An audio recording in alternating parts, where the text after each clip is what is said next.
I said I was gonna come back, so I had to come back. But baby, I need some better lighting.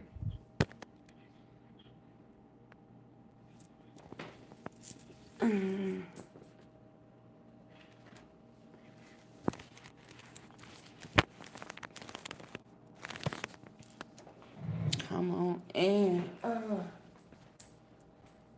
Whew.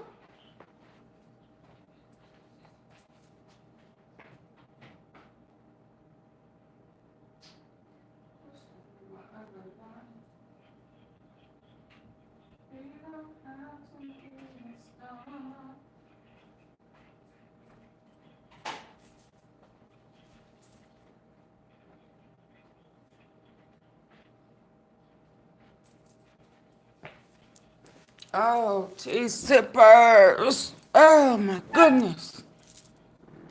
Whew. I may have bit off more than I can chew. Come on in, come on in. Hey Chantel, Cynthia, baby. Who is tired? It's me. I am tired. What a day. Come on in. Y'all ready? Y'all ready to do part two? Part two on this Friday night. Baby, we started uncovering some things and hearing some things that had some rings of truth in it. And Barbara, my juice said, brrr, brrr. And they wasn't hitting it like, oh, hey, Chantel. I've been good. How about you? I'm tired today. This part two, baby. I need to eat and put something. I got some salmon over there. But how you been? So listen, they're making the band that oh boy, he broke it down, didn't it? Earlier. Ooh, if y'all missed the live earlier today, it is a must see. I'm spending my birthday night with you. Oh, happy birthday to Chantel. Happy birthday to Chantel. Happy birthday, Chantel. Happy birthday to... It's somebody's birthday. It's somebody's birthday. It's Chantel's birthday. It's Chantel's birthday. Go Chantel. Go Chantel. It's your birthday. Check booty. Uh, uh, uh. It was Max Boogie's birthday yesterday. Woo! Happy birthday. So listen, y'all. I'm not gonna stall long, baby, because I just don't really know where to start. It's just so much, so much. Diddy ass in trouble. I just don't know how else to say it. And I know people tell me, I don't see racketeering. Okay. I told y'all the last weekend, that old girl Cassie is just the bread, baby, to the sandwich, to the sandwich. They are creating a celebrity, super duper, Diddy size, bad boy sandwich. Not sandwich. No. Sandwich. Bruh man. Fifth floor. Fifth floor. Mod sandwich.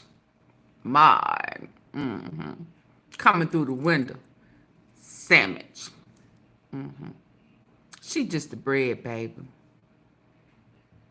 She just the bread. All this other stuff is the meat and the potato. It's the protein and the starch. And the condiments are coming too. You know, we get a little of that trickled in there. Lettuce, tomatoes, you know. They're not trying to let him out. Or it's going to be so until he going to have to give up Jay-Z. And again, I say, where is Abel? People talking about they ain't brought up them kids in tunnels and stuff like that. I don't know about tunnels. I mean, I hear they are tunnels. He got tunnels and shit. But baby, what I do know is there's an Abel. It's a little white girl. She look like she may be about 12, 13. That he said was his daughter. And Chantel, somebody tried to call me a guest. Tried to call me out saying I was just talking.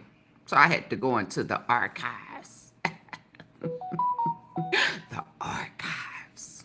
And pulled out Ava and Diddy and the Combs family, welcoming her in. And then I saw it again today. So baby, his ass is in trouble.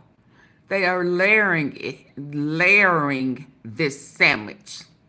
And just in case, y'all tend to forget, you've been said where that little girl. They were guests, Chantel. They were guests who's not used to AunTeaFee. They're going to learn now. Yeah, and just in case y'all keep forgetting, y'all act like y'all don't know how the feds do with Rico.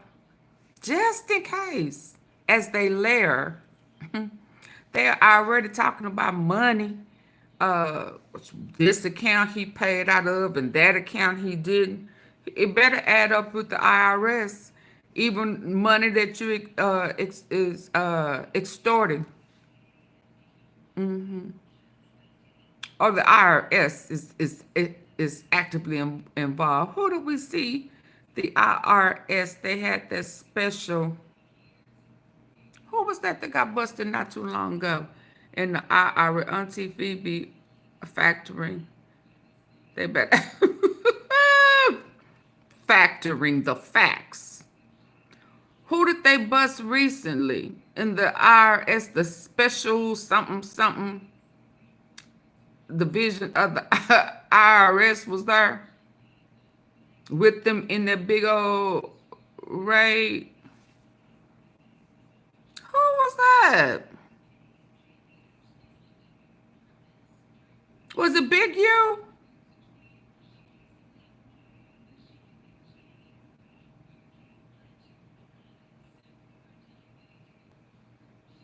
I don't think it was Big U. It was somebody that they got. And it was a big old raid. Was it Big U? And the IRS was there. Special, I want to say special victims unit.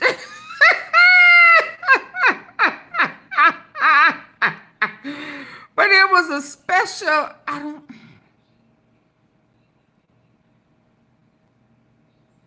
it wasn't. Was it that guy in Dallas, in South Dallas? I don't know them to have had a whole bunch of money. I'm going to have to remember that. I'm going to have to go into my archives, baby, because the F, the B, and the I was a part of this multi, was it Big U? I remember it was 3 of them, but I just don't remember large sums of money with them.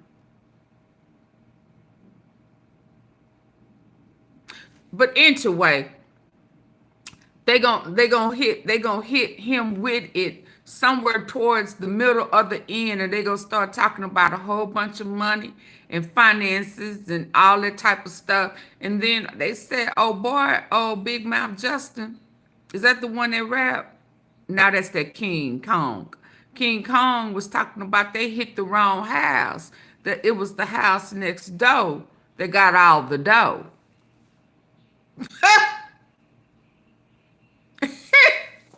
But let me go on and start because you know my phone was only gonna give me 3 hours straight. And I'm too tired to be holding phones. Y'all don't support my platform, so I can't be holding no phone to go the long haul with y'all. Y'all better support the platform, baby. Y'all rest to go and get my likes up. I'm gonna start with this one, cause this girl here, it's my first time seeing Desiree. So before I go in, let's listen to what Desiree has to say. This one is short, but she thinks she cute and she thinks she got something to say. So let's hear what she got to say. Y'all know Desiree. Ooh, this don't look like it's gonna hold up. My little, do y'all know Desiree? I'm ready. Stay ready. What's up? Okay, well, first of all, how are you tonight? I'm amazing. How are you? I'm doing good. I was a little nervous before we started, but like now I'm like in my element and I'm really Okay, so excited. do I need the light, y'all? I'm serious. Is Well, this the feeling better? is mutual, Penny. Or without Thank the light? you. Hold on, y'all. Is this So better like most this? of us Pac fans know you as the girl in most of his jail photos. Hold on, y'all. I need to check the lighting. Okay, so is it better like this? Hold on. Hold on. Or like this? This? Or this?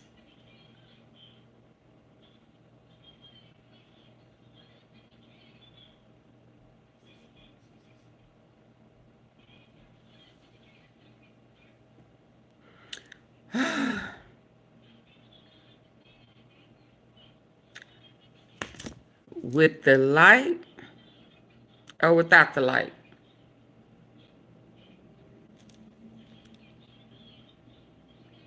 These two are both clearer than the first.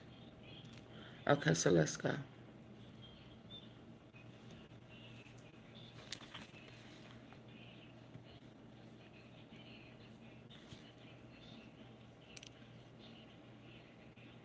To get into tonight, Desiree. Okay, are you ready to get into the? I'm ready. Stay ready. Add light. What's up? Okay, well, first of all, how are you tonight? I'm amazing. How are you? I'm doing good. I was a little nervous before we started, but like now I'm like in my element and I'm really excited to be talking to you tonight. I'm serious. Well, the feeling is mutual, Thank you for the Penny. Thank opportunity. you. So most of us Pac fans know you as the girl in most of his jail photos. It's safe to say that out of all of the women he was dealing with at the time, you were up at the prison the most. But you were at Puffy's birthday party in 1994 with Pac, right? No, we met up there. Oh, okay. You met him at the party. Mm-hmm. Have you seen this guy? You know, the one that keeps telling Pac us was to at, running on the Diddy treadmill. was at, Well, you might want to listen Pac to was this. at Diddy If you want to party? drop this, Him at the party. Mm-hmm. I did. Okay, take me through that entire night. Like, who was there? Who, you know, where did you see anything weird? Was it just a good time? So, at this time, Hold on. it wasn't the freak off. In 1994 with Pac, right? No, we met up there. Oh, okay. You met him at the party. Mm-hmm. I did. Okay, take me through that entire night. Like, who was there? Who, you know, where did you see anything weird? Was it just a good time? So, You were at Puffy's birthday party I gotta in keep going back, 1994 don't I? with Pac, right? no, we met up there. Oh, okay. You met him at the party. Mm-hmm. I did. Okay, take me through that entire night. Like, who was there? Who, you know, where did you see anything weird? Was it just a good time? So, At this time, it wasn't the freak off time. This was the just getting started time. I'm sure it was weird shit going on behind the scenes, cause them rumors been going for years. But no, it was at Roseland Ballroom. And that night, I remember what I was wearing. I had on this really pretty dress. It was like a spaghetti strap, long tulle gown to my feet that just like accentuated the curves. It was black, and yeah, I went there. He told me he was gonna wind up going, so like if I was gonna go, you know, we'd probably link up or whatever. So I was like, all right, I was going anyways before I knew he was going, but it was dope. It was everybody who you could think of at that time who was famous, but not as elaborate as his party started to get, you know, with like really A-list. But this was hip hop, this was R&B, this was the culture at the time. They were all there. Everybody was dressed nice. Some people in suits, tuxedos, sweaters, you know, just the vibes it was a dress up fancy party. The music was amazing. They had the stage, and that's where most of the, you know, industry people were at. And then, you know, on the bottom, it was a mix of everybody. And yet, it still wasn't like VIP. You could go up and down and move around however you wanted to. And that party was dope. Eventually, I ended up bumping into him, and, you know, we spoke, we hung out for a little while. And then, you know, he asked me what I was doing, if I wanted to, like, you know, leave with him or at the end of the night or meet up with him. And I was like, of course. So that was still, like, in the beginning stages, too, as well. So. Okay. You know. Now, who, if you could name, like, some celebrities that you remember being at the party, who was all at the party that night? All of Bad Boy. Mary J. Blige was there.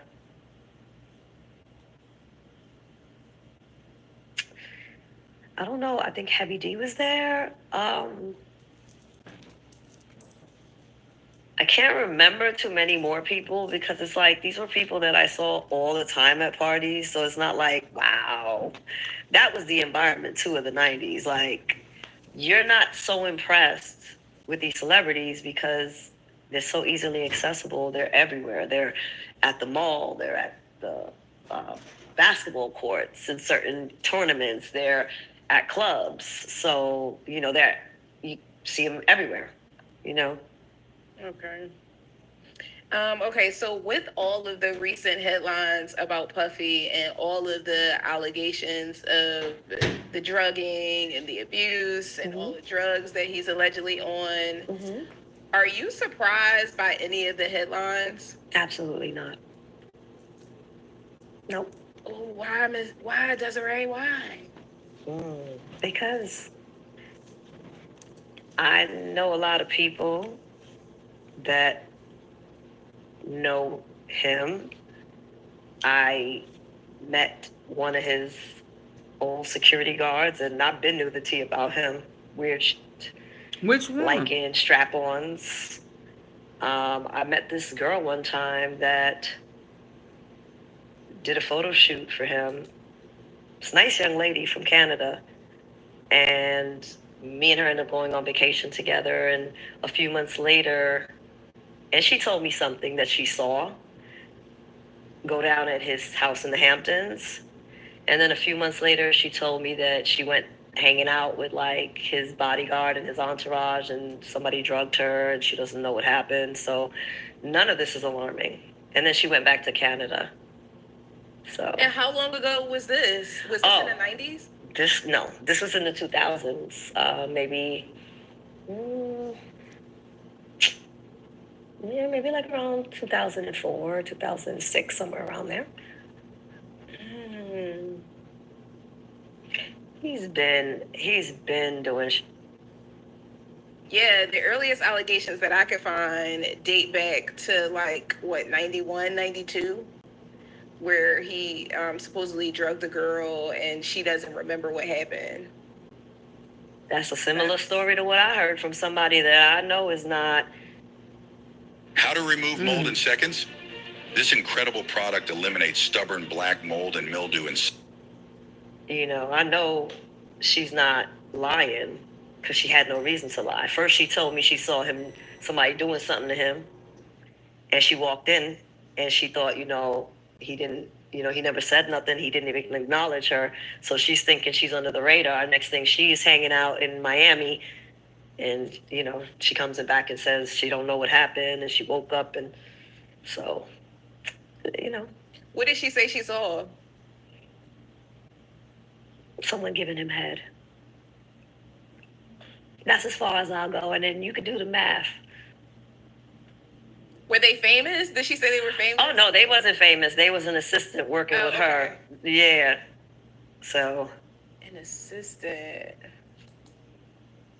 I want to guess, but I'm not. She didn't tell me who that. No, it's not somebody that you would know. It was somebody that, like, she came there. She worked doing photography and, some type of media work where they shot ads and things like that. They were there to work, and she walked in the wrong bathroom and caught the wrong thing. Oh, wow. So, if she got drugged, it probably was some videotapes made to tell her to shut the hell up and don't repeat what she saw. I would assume. But I don't know because I wasn't there. And how do you feel about the case being reopened, or the idea of Puffy having paid the Southside Crips to get Tupac and Suge killed on the night of September 7th, 1996? Do you believe the rumors? Do you think that he's capable of something like that? Yeah, I think cowards are capable of paying people to do things they would like to do, of course. What she just asked her? Okay. I hope it ain't true, but if it is, karma's a bitch and everybody has their day.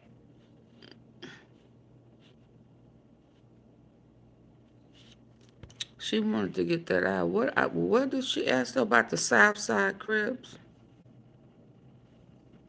Oh, that's what Keefy D has said, right? Is that the same thing that Keefy D? Why it won't let me go back?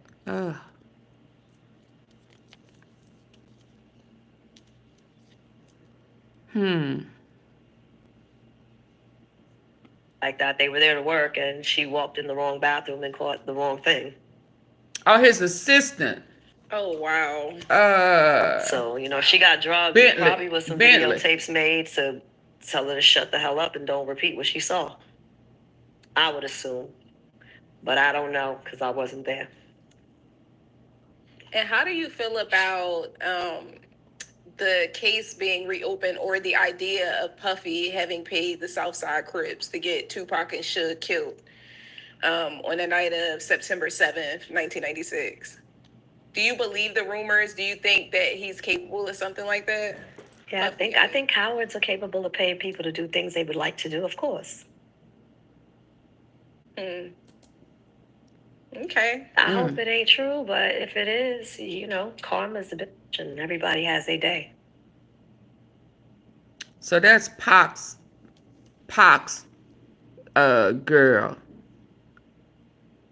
And they met on the Puffs and Diddy party. So yeah, they was cool. Hold on, let's go.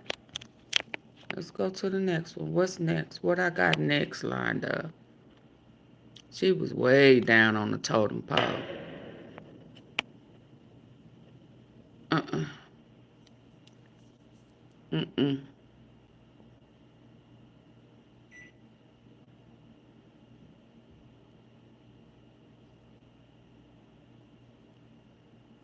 She was way down on the totem pole.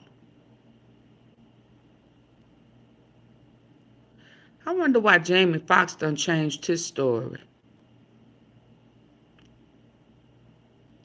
Oh, that was the mom. What was Jane saying? Hold on. Cassie also testified that she was in over 100 freakos to the point that it took over her career.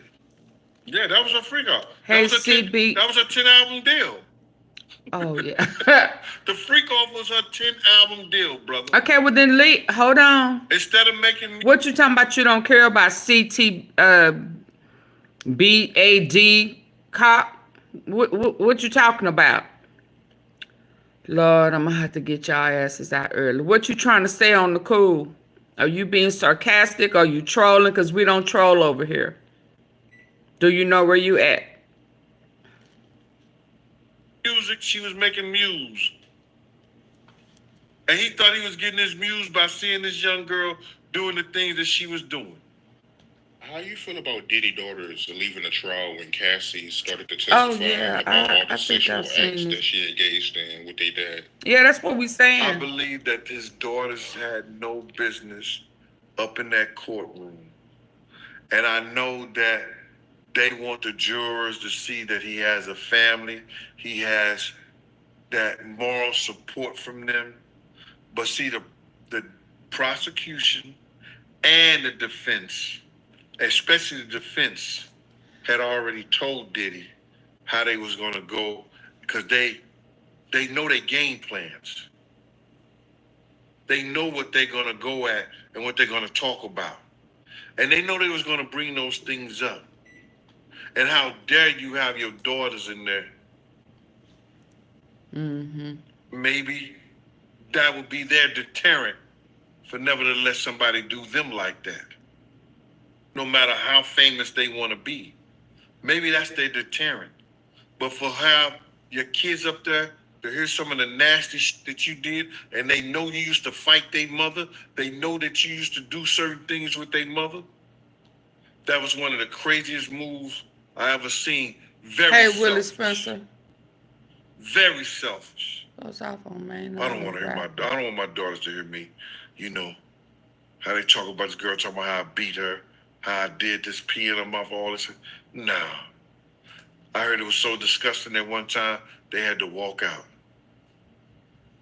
There's certain things you don't do as a real man. And that just goes to show you, brother ain't never been a real man.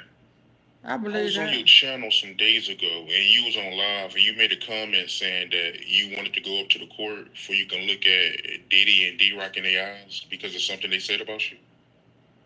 Diddy and Yeah, I think we Diddy saw this and one. D-Rock did Hey, Leo.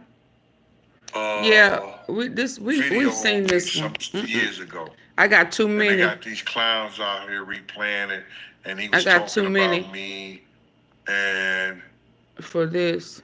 I got too many. Did it? So it's saying I played that one already.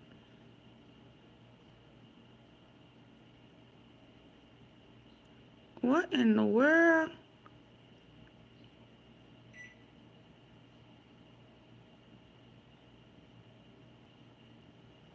Let's go here. Emergencies can strike Cause at any Freddy, time. That's why he it's did crucial some to be for us prepared. earlier. Create a support. P, I ain't happy gonna to have even you on the lie. platform, my man. What's happening, man? Happy to be here. Hey, man, we finally got you on the platform, man. I've been trying to get you on the platform for a good minute now, man. Oh man, I'm glad we made it happen. When I look in there, I be telling people like, man, go ahead and hit Sean. You hit this guy right here, he gonna get it done. Cause you hit me, bro. I'm gonna talk circles, man. Yeah, shout out to Sean, man, for making this happen, man. Cool dude. So before we get into the interview, refresh the audience memory on where they might know you from. Well, I'm Freddy P. From making the band Platinum group. I'm from Liberty City, Miami, Florida. I'm like 1/6 of the band. I always been the one that was like, standoffish, always the quiet one. You know how that be. You always got one in every group. Yeah, you was the quiet one that didn't care, man. You ain't care who Diddy was, man. But I gotta ask you, speaking of Diddy, how you feel about the situation he going through right now? It was to me, honestly, and this ain't no slight. It's just I like to see people get they just do. Like if he was innocent, I'd be speaking up. Like leave that man alone, cause I hate bullies.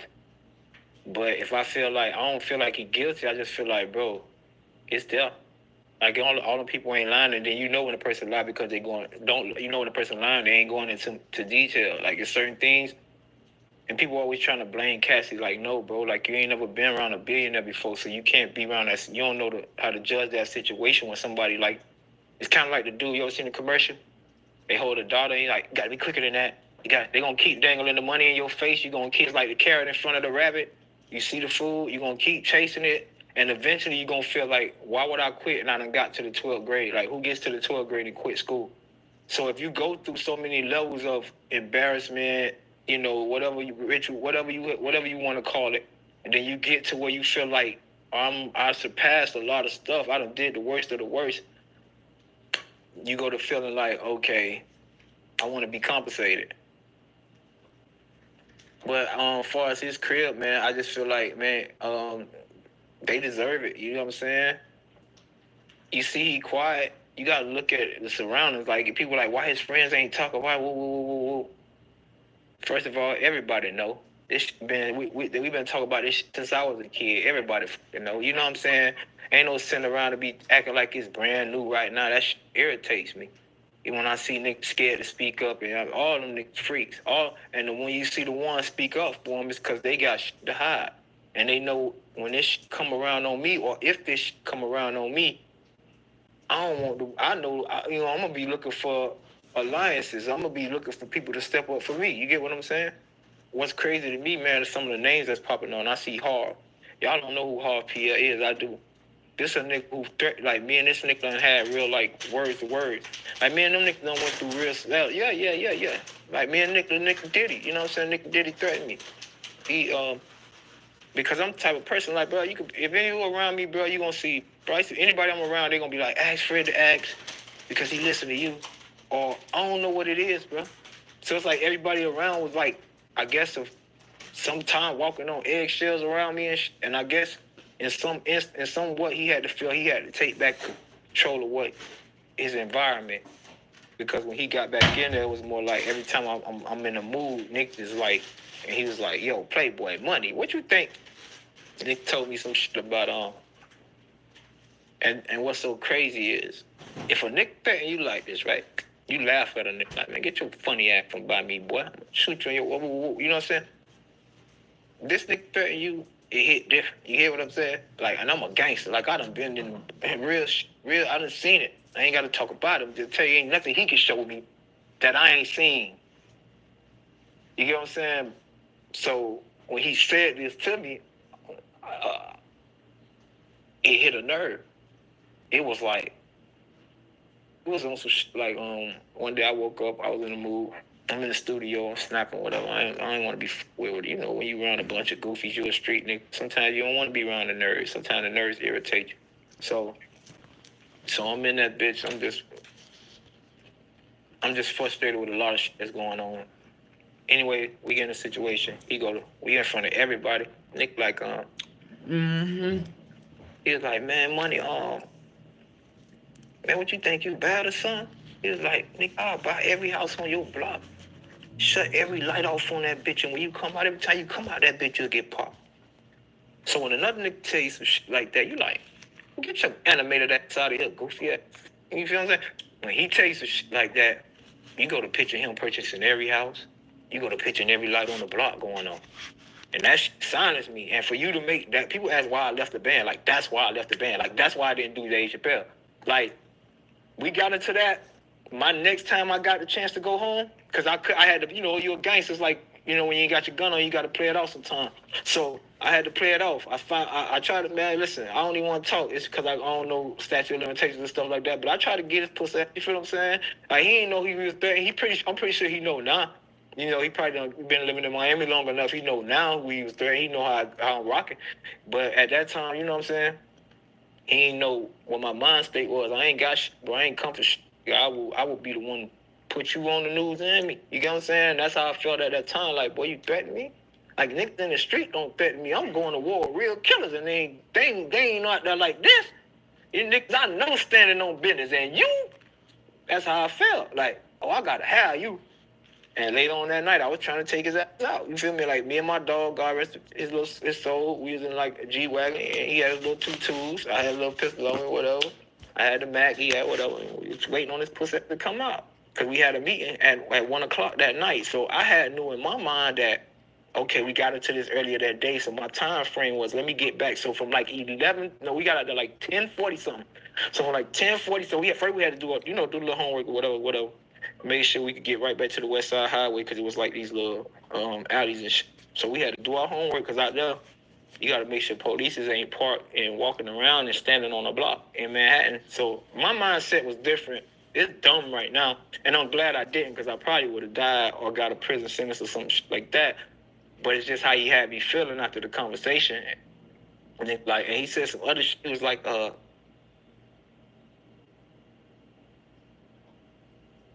Who was trying to kill him in Vegas? and he said some other shit. It was like, somebody. He was like, what? He was like, Nick. He was like, you could walk out the studio right now. Somebody just walk up and pop you. He was like, I don't want to see you die or nothing like that, but Nick in the knee or something. He was like, he was basically like, you better control yourself, like you better humble yourself. Oh. And I done been there. I know how it is when you were Apex and you at the top with the big dog. He got to, he probably ain't really want to do that. Our relationship was different. You get what I'm saying? Like I was quiet. He respected me. He never really disrespected me. I seen him disrespect. I seen him disrespect a lot of people. I seen him talk crazy to a lot of people. He had a lot of respect for me. You know what I'm saying? When we hung out, we talked about thugs. Like we hung out one time. We went out to a club, and he put me one on my own. You feel me? Like he brought me. I'm at the end of some couch. It's like it's Dame Dash. There's a bunch of motherfuckers. There's like dark as my type of environment, but it's quiet as everybody mind their own business. And it's like a horseshoe couch. And he at the top of that bitch with like 8 bitches and shit. I done seen Puffy do some wild shit. I seen Puffy like finger bitches in the club, like in front of everybody. Like I done seen Puffy do some wild shit. I ain't never seen no man on man shit, but in my mind, I already knew what was going on around me. I just didn't know it was hard. I didn't know it was certain niggas. And now when I'm looking at him, I'm like, oh, he done got all of them. See, when I'm hearing what he offered, did he I'm say like, hard? When he see all these rappers out here with this money popping up mysteriously and they looking like good investors and all that, no. Niggas on that Diddy package pan.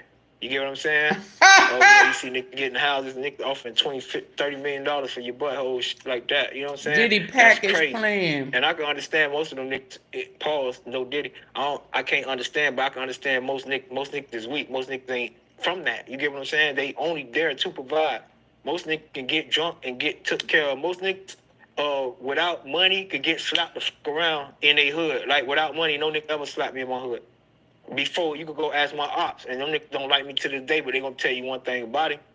That nigga ain't nothing to be played with, boy. He gonna get in. He gonna get it in. Don't let him, you feel me? And I'm gonna give them their respect, you know what I'm saying? Like, I know they stand on business, you feel me? It's just what real niggas do. But him, he gonna pick on weak niggas. He keep them. I see the difference of the relationships he have with them. He rather have, and I get it. Because I like hanging with nerds. Like, sometimes when you a gangster, you want to be around the cool nigga. Like, when you look at Jay, everybody white, the Nick J Hood, it's a nigga from Chicago, he always talk about King Von. And they like, well, how these two niggas mix? Like, well, when you a nigga like Von, you want to be around the coolness. You don't want to be around the gangsters, the fake thug niggas, because you know what you really about. You on 10. So a little minor subject that this nigga might want to argue with somebody, your mind is, I'm finna go jump in the car and take care of that, because it ain't even about the mind state don't come from wanting to be a killer and want to be a thug. It's come from paranoia and not wanting to get caught first. People think you like that because you just like that. No, you like that because you threaten my life, and now I take it more serious than everybody else. Like, I fear you might come, so I'm gonna come get you on a way that you've never seen before, or I'm gonna attempt to. Like, not me. I'm just saying that's how I would that's how I would handle it. Right. But yeah, just to backtrack, Diddy, he told you directly that he'll buy every house on your block, and every time somebody come out, they'll get shot. Hell yeah. He said, I'll shut every light off on that bitch. Now, picture that. You go to picturing it. It's him. You like, oh, this nigga can really do this shit. You hear me? Like, what the it ain't like no nigga in the hood. Man, trust me, man. Get put up. That was a different threat right there. Because you got to understand, the man got my social. The man got my itinerary. So all that fake, I would tell my son, you're going to live to be 42 if you pick and choose your battles wisely, not be the most gangster nigga in the room. Ain't no such thing as the baddest man in the world, because there's always somebody like your uncle or somebody like your daddy. And somebody's 10 times worse than us who ain't got a conscience, who don't care about God. You know what I'm saying? Oh, okay. So that's the reason why you left the group. Because I was wondering, because I remember that episode where you called up the bad boy officers and you was like, yo, I quit. And I was wondering what happened. So that's the reason. Diddy, he said that he'll kill you. They know what's up. They know why I left. Actually, okay. So the Dave Chappelle, all that shit happened the same week. Basically, like, I was waiting to get home. I mean, I think it happened in 2 weeks, 3 weeks. But whatever it was, my time frame was to get home. You get what I'm saying?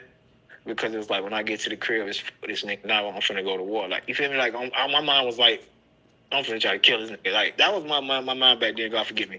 But I was like, I'm finna try to kill this nigga, boy. Just let me make it home, God. Let me make it home. I'm gonna do whatever I gotta do. Whatever, go wherever. But the next time I go home, I ain't coming back. And what people ain't understand was I was the only one who couldn't go home. That's what my frustration was coming from. I love rapping. Like, they know, everybody know I stay in the studio. Everybody from whatever environment they know, like, once I get in that bitch, because I do songs like this, you know what I'm saying? Everybody know I love to do it. But they know, like, I wonder is he. I got a mentality, like, I wonder is he gonna testify? Like, Are they gonna? Or is that too far back? Real quick, like, no, he cold pussy. He cold pussy though. He cold pussy. But he got money. A lot of them niggas is cold pussy that I know for a fact they cold pussy. That's why when I speak, Nick better not play with me. Like, I'm gonna touch you on your shoulder, playboy. I'm not gonna play with you. I'm not gonna do all the internet game. We gonna see what it's about. You know what I'm saying? I'm gonna make you drop the bag. That's why I told 50 that day, man, give me the money, 50. Just give me the money. Oh yeah, he did. He doing something with 50. See, play with you because you ain't got no real connection down here. A lot of niggas wouldn't even talk to you if they know you was affiliated with me. And I ain't saying I'm some big, but they know Hold on. really any. I'm gonna have to. I forgot he was doing something with 50, but that don't mean nothing. I just saw something else I haven't seen before. It's just so much.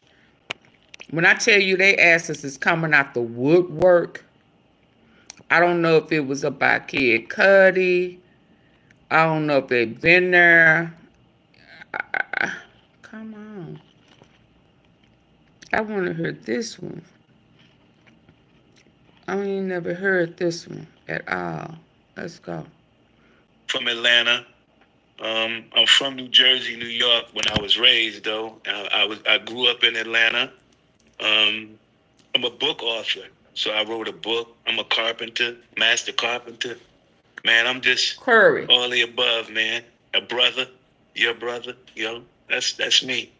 I don't like to put big titles on myself because I feel like I could be anything that I want. I don't have like one set title of me. I think that I could be everything. So when you ask me about me, he said, if I die, I just say, man, look at Diddy.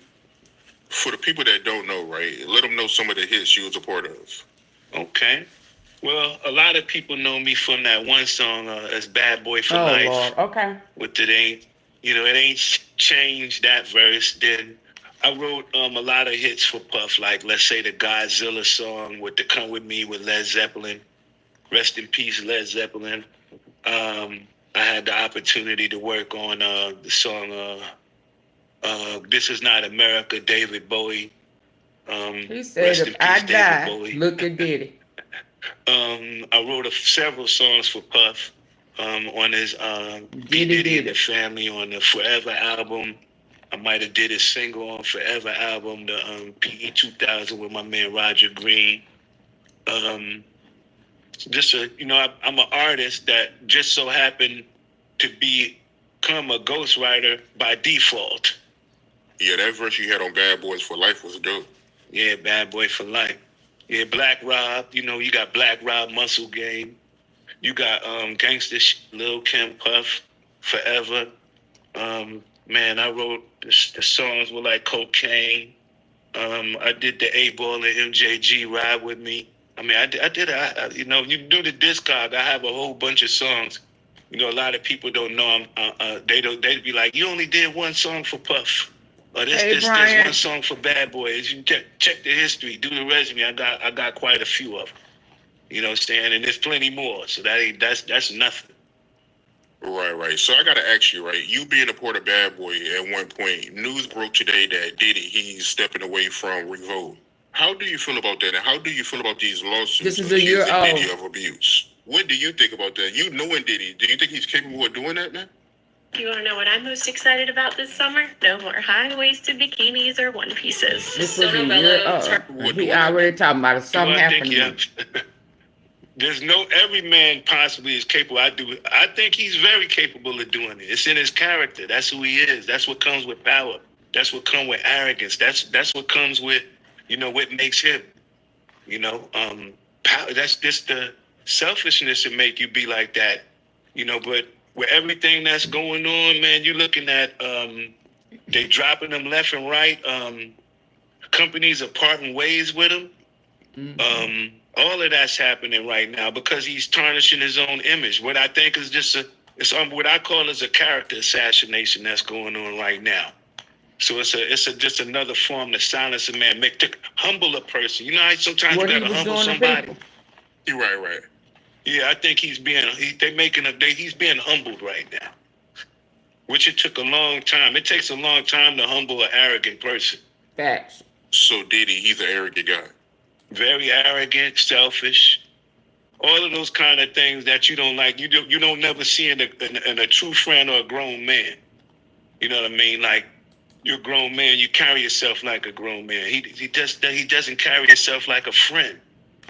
Well, African Motherland think he his friend. That, Diddy, he used to hit her and she had to He didn't pay $20 an hour to wear that You're t-shirt. not surprised when you hear that. Ancient African Motherland. He wasn't around Bad Boy when Cassie was around, but he told me that, he did the same thing to Kim Porter.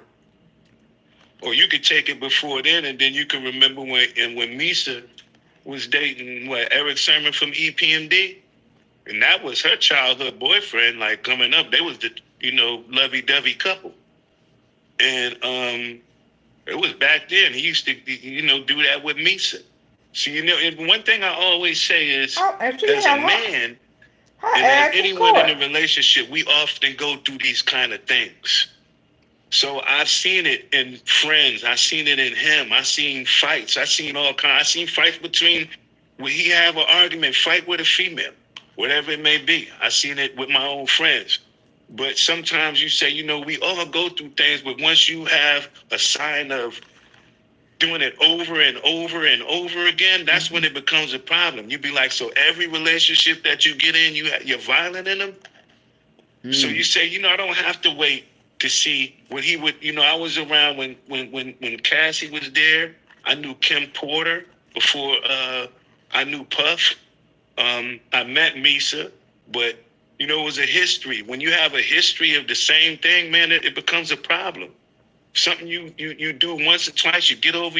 First, you're not supposed to put your hands on a woman's way I was raised. And the only person that really put their hands on women really is men who have feminine traits. So, it really takes a coward to put his hands on a woman. So, a man is so strong enough, we can just walk away. You can do, there's so many different things that you can do other than get upset, put your hands on a woman. But that comes from a man who's not quite a grown man. It's still a boy, like a bad boy. Speaking of Kim Porter, because you knew Kim Porter, is it true that Diddy broke her nose? Bust her nose, man. Wow. But it was all, insecurities. Anytime a man would go out his way to wiretap someone's phone or put taps in their homes just to monitor their conversation, that's a sign of insanity. So when you see someone doing that, you can imagine everything else they do. What do you think he's going to do if he found her on the phone talking to someone and feels that she's cheating on him or somebody sleeping with his girl? What you think he's going to say? Ooh, I caught you. Ooh, I heard this. Nah, he's going to come in with it's going to be a fight.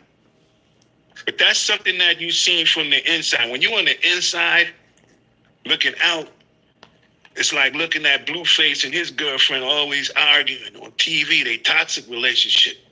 So when you're on the inside looking out, you don't really see them like fighting. You just be like, they tripping. This is their relationship. It's been going on like that with them for years. So usually when you notice Puff was in those kind of violent relationships with his females, this been going on ever since 2-3 years. This ain't just something that just happened. This ain't the first fight. It ain't the last fight. You know? Yeah, I noticed all. I seen a lot. I seen him walk in with scratches and bruises on his face. And you be like, who scratched you up, dog? Who scratching you? What, you had a fight with a cat? What's going on? You know?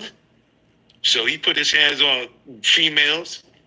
Does your internet bill keep getting higher? That's because promo pricing is full of surprises. What guy have you? So he put his hands on females, put his hands on producers, executives. That's just his.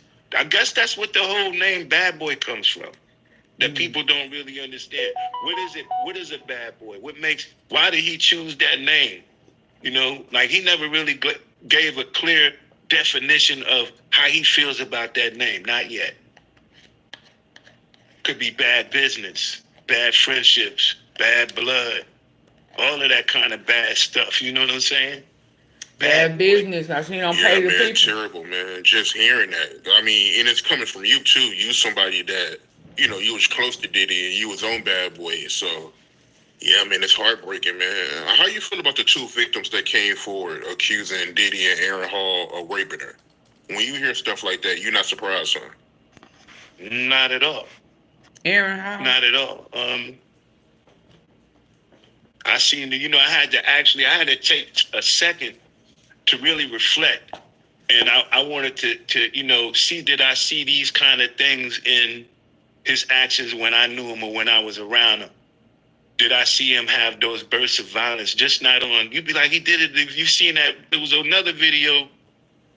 He won some, he just I'm just talking about, over. I'm talking to everybody. That's why he got fired from Uptown. He's over, what do you call someone who's overly confident? To the point to where it's called arrogance. Right? He's arrogant. Nothing wrong with being arrogant, but when you're arrogant and you do it in spiteful ways, then so when I seen that and I reflect, and I'm like, man, I do remember seeing him be being physically violent towards females. I seen him be physically violent towards producers, other record execs, even artists. Always those kind of stories, man. But those stories are seen from the inside out, not from the outside in. So it's just like sometimes you can tell, as a man, you'd be like, look, we're gonna need a fair one, or we a one-on-one, a fair one-on-one, and we fight as men so we can come to a resolution, right? So sometimes we fight as men, but you see that sometimes they fight. They keep fighting. They fighting with women. They fighting with people. They fighting with love. They fighting with they self. I seen him fight with his own self. What? I seen him be violent to his own self. Forget anybody else. What? How do you do that? I seen him beat his own self up. Wow. What you mean by that? What? Meaning you putting yourself through so much stuff. You beating your own self up. You bringing yourself down with whatever kind of things you need at that time, whether it be alcohol, whether it be pills or whatever it is that you need. Sometimes people get addicted to pills. And when they get addicted to pills, that it alters the ego. All of that kind of stuff, devices. I seen it all, man. And you said that you seen him get physical with his own artists? Meaning like producers, mainly the hitmen. Hitmen? Maybe mainly the producers. And what I mean by physical, it'd be like sometimes it might be a physical fight between him and someone else. And you say, wow, you're fighting even with your own artists. You're fighting when you go home. You're fighting with people in your office. You're fighting with your girlfriend. You're fighting with me. Yeah, evil You hearted. just want to fight everybody, don't you? And that's how that's what, when you think of that name, that might be what he defines bad boy. It's really about that energy that he feels like. He what makes really him. fighting That's what makes him. that rabbi at He's the very. I always seen violence in him, man. at that our boys So we school. can say females, yes. I seen him violent with women. I seen him violent with dudes. I seen him try to be violent with me. That didn't work. It didn't even go as far as you could throw me. Because you know I'm a grown man. I just you know how you talk to me and all of that. You know I respect you. You respect me back. If you have a problem respecting me, I have a hard time respecting you. I don't care how much money you got. Money don't mean nothing to me. You know what I mean? Right. So I want to backtrack to a comment you made earlier. You said that Diddy, he was phone tapping Kim Porter's phone. Can you go more into detail about that? Yeah, but it was the other day they just did a whole thing with the girl that he was dating was the one that was putting the wiretaps and all of that out. It was a clear case. She came, hey, I was the one who was doing the wiretaping and all of this, right? The tapping. So I knew about this before she came out and said that she was the one that was doing it. I was sitting there like, damn, he know everything she doing. He know her conversation. I'm sitting there like when I'm sitting there right there next to him when I'm hearing them saying, this is what Shakira Stewart was saying to Kim Porter on the phone that made him mad. That made him so mad at Shakira Stewart when he went to L.A. Reid party, hit him with the chair. You don't think if he hit a man with a chair for dating this girl, you know, ex-girl, they're going to have a fight at home too. You know what I mean? That's why, you know, they say he busts her nose up on the boat. And have you ever been to Sandro Pay's see a brother play a mandolay? Remember that was in his song? I need a good woman next to me. So then it happened in what was it, Sandro Pay? Like that island. And then he bust her nose. They had a shit. She said they tried to make it seem like she slipped and fell. She slipped and fell and broke her nose. Nah, the truth was she slipped and fell and landed on his fist. Yeah, but that's what happens when you put your hands on females. I don't really have much respect for a man who's physically abusive towards women, man. I kind of think they be kind of suspect. I'd be like, man, you know, I girls fight girls. Men fight men. Men fight big problems. Women ain't one of your problems you should have, you know. Especially if you got money, you rich. How you gonna be rich and still beating your girl up and you rich? Come on, man. Kid, you rich. You supposed to have everything you want. Go ahead. Let's. Speaking of suspect, because you made a few comments about, you know, Diddy being suspect. Is he? Is he suspect? Is he in the man or? To me, this getting naked around another man is suspect. Because how do you sit there and look, you butt naked, him and Aaron Hall sitting there, what they comparing meats? It's like, come on, that's suspect right there, right alone. Because you'd be like, I'm not going to sit here and make love, because even though we could label it it's just sex. For those of us with service animals, preparation is key. Ensure your buddy always label it it's just sex. I was never the kind of person that just got off into having sex. I was into making love. You know what I'm saying? The art of that. And I never made love to a woman around another man sitting there watching masturbating. It's been open. You know what I'm saying? So maybe the whole everything was just wrong. This the whole even getting naked around another man and still be having the ability to stand erect. Something is wrong. That's what that other guy said. Just like that. You be like, what's wrong? What the fuck is he doing? That's what that other guy said. That's what the Punisher said. Oh, come on, man. That's very suspect. It's very, I could never get off by seeing another man sleep with my lady. Because if that's not my lady then. Right. But you know, once you get that money and then you lose that respect, first you got to think about this. Is he sleeping with the hell? That is exactly what the Punisher was trying to say, that he started having erectile dysfunction because he couldn't perform because Diddy was over there clocking it. So that's the same thing. He said he would not stand up. Y'all, now it's Friday night, so ain't no telling what's gonna come out my mouth, right? He said it stayed like this. It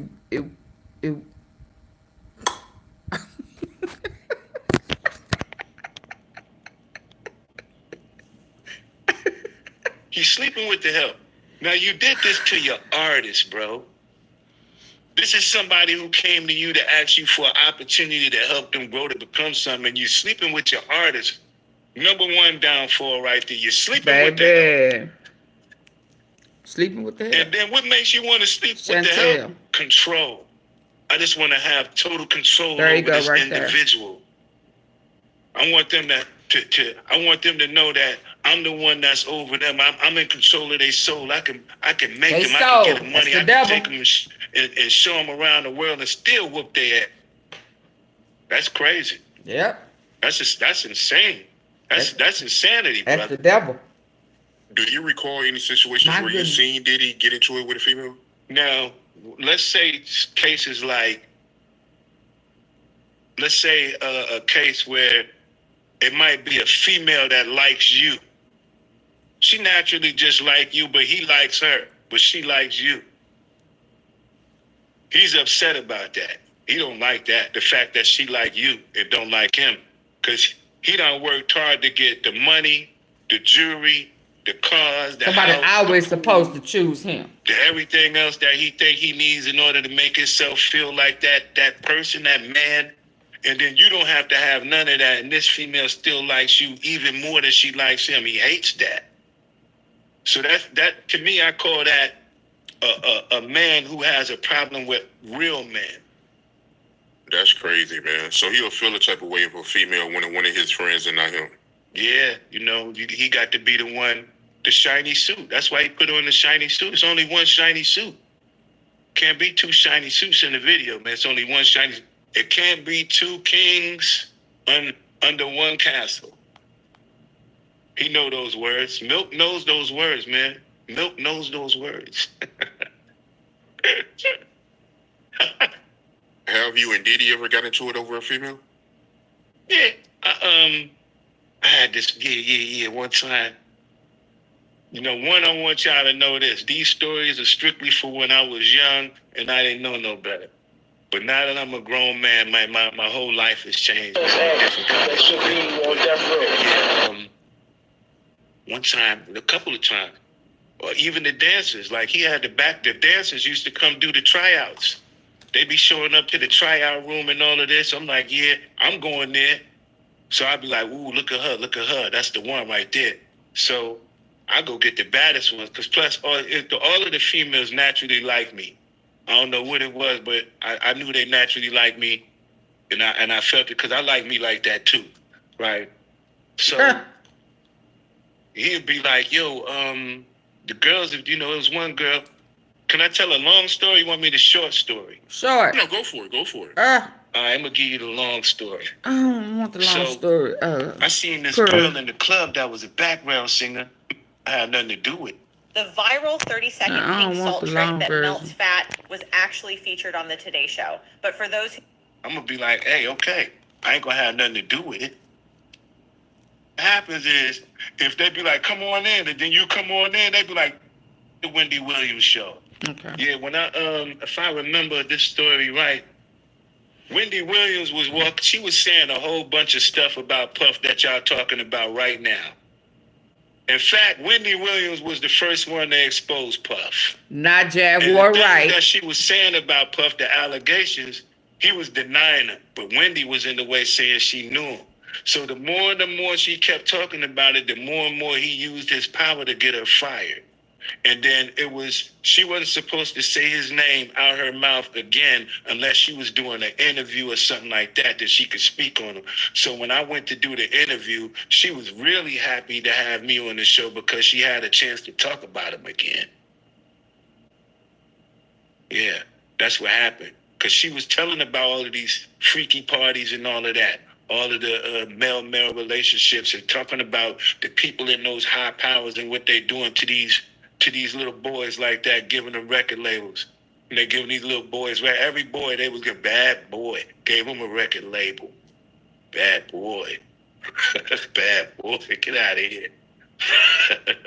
So Wendy been telling them kind of stories. They was like, damn, she putting out too much information. See, this was before, these kind of things could have been going on forever. From the start, from the beginning of the money, as soon as the check was signed over, what did you have to do? I had to get touched in the booty. That's not good. Y'all, and listen, listen, let's be clear. That part of it hadn't even came out yet. Do y'all realize that? Are y'all forgetting? Yeah, God bless. Hello, Jay. I'm not going to try. Yeah, bless her. Hope she get that straightened out. Do we realize? I tried to tell y'all earlier, the ones that was there earlier today, that so far their freak offs is just Cassie and the escorts. It haven't tapped into the white party. After party. You know, when you go here to there, and you there for a couple of days, you know. Oh man, what did I see? Hold on. Hold that thought, Curry. Because y'all know this one over here is the good stuff, right? I ran across some good stuff. And what's the little boy name? Are we there yet? Are we there yet? Yeah. He walk funny now. Walking up with that IV in his arm. I didn't know that Diddy got a hold of him. He don't even walk the same no more. Well, he was talking about that. Macaulay Culkin was also a victim of Diddy. After returning from one of Diddy's parties, he couldn't walk properly for about a week.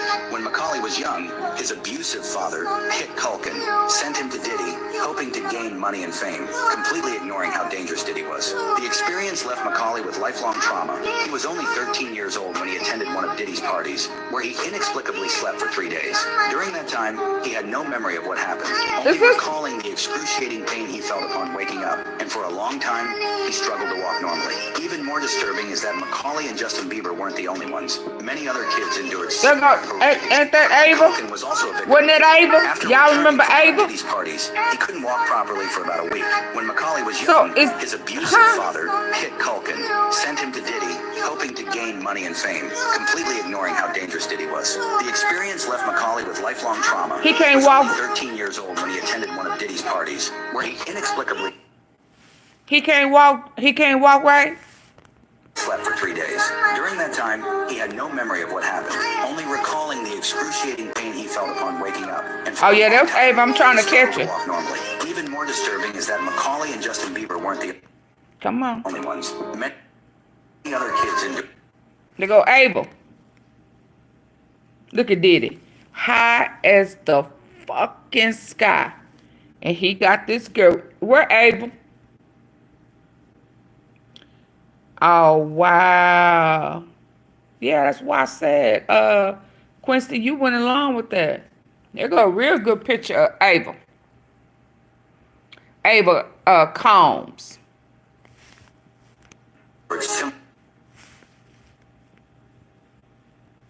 She had no idea. She had no idea she was being groomed.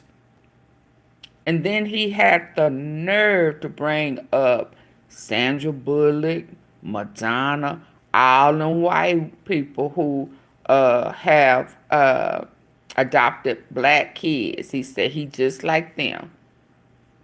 They can do it, he can too. Where Ava?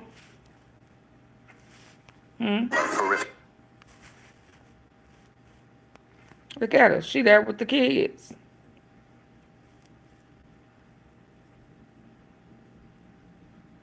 Being groomed. Said many other kids endured similar. Where is Ava? Macaulay Culkin was also a He victim can't of even Diddy. walk, After y'all. returning from one of Diddy's parties, he couldn't walk properly for about a week. When Macaulay was young, his abusive father, Kit Culkin, sent him to Diddy, hoping to gain money and fame, completely ignoring how dangerous Diddy was. The experience left Macaulay with lifelong trauma. He was only 13 years old when he attended one of Diddy's parties, where he inexplicably slept for 3 days.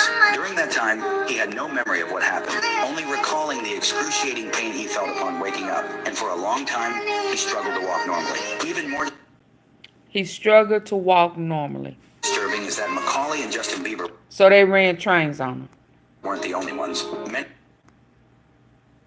other kids endured Where the hell is Ava?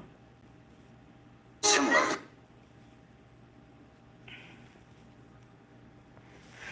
Hold on. Macaulay Culkin was also What else I got over here before I go back over there?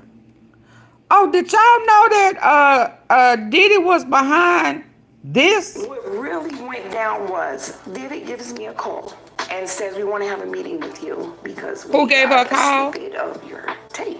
They said we're gonna fly you to LA because we need to meet with you. We're in Atlanta. They're in LA. They fly us to LA. We go to LA. They say, hey, look, your tape is floating around. I said, oh, is it now?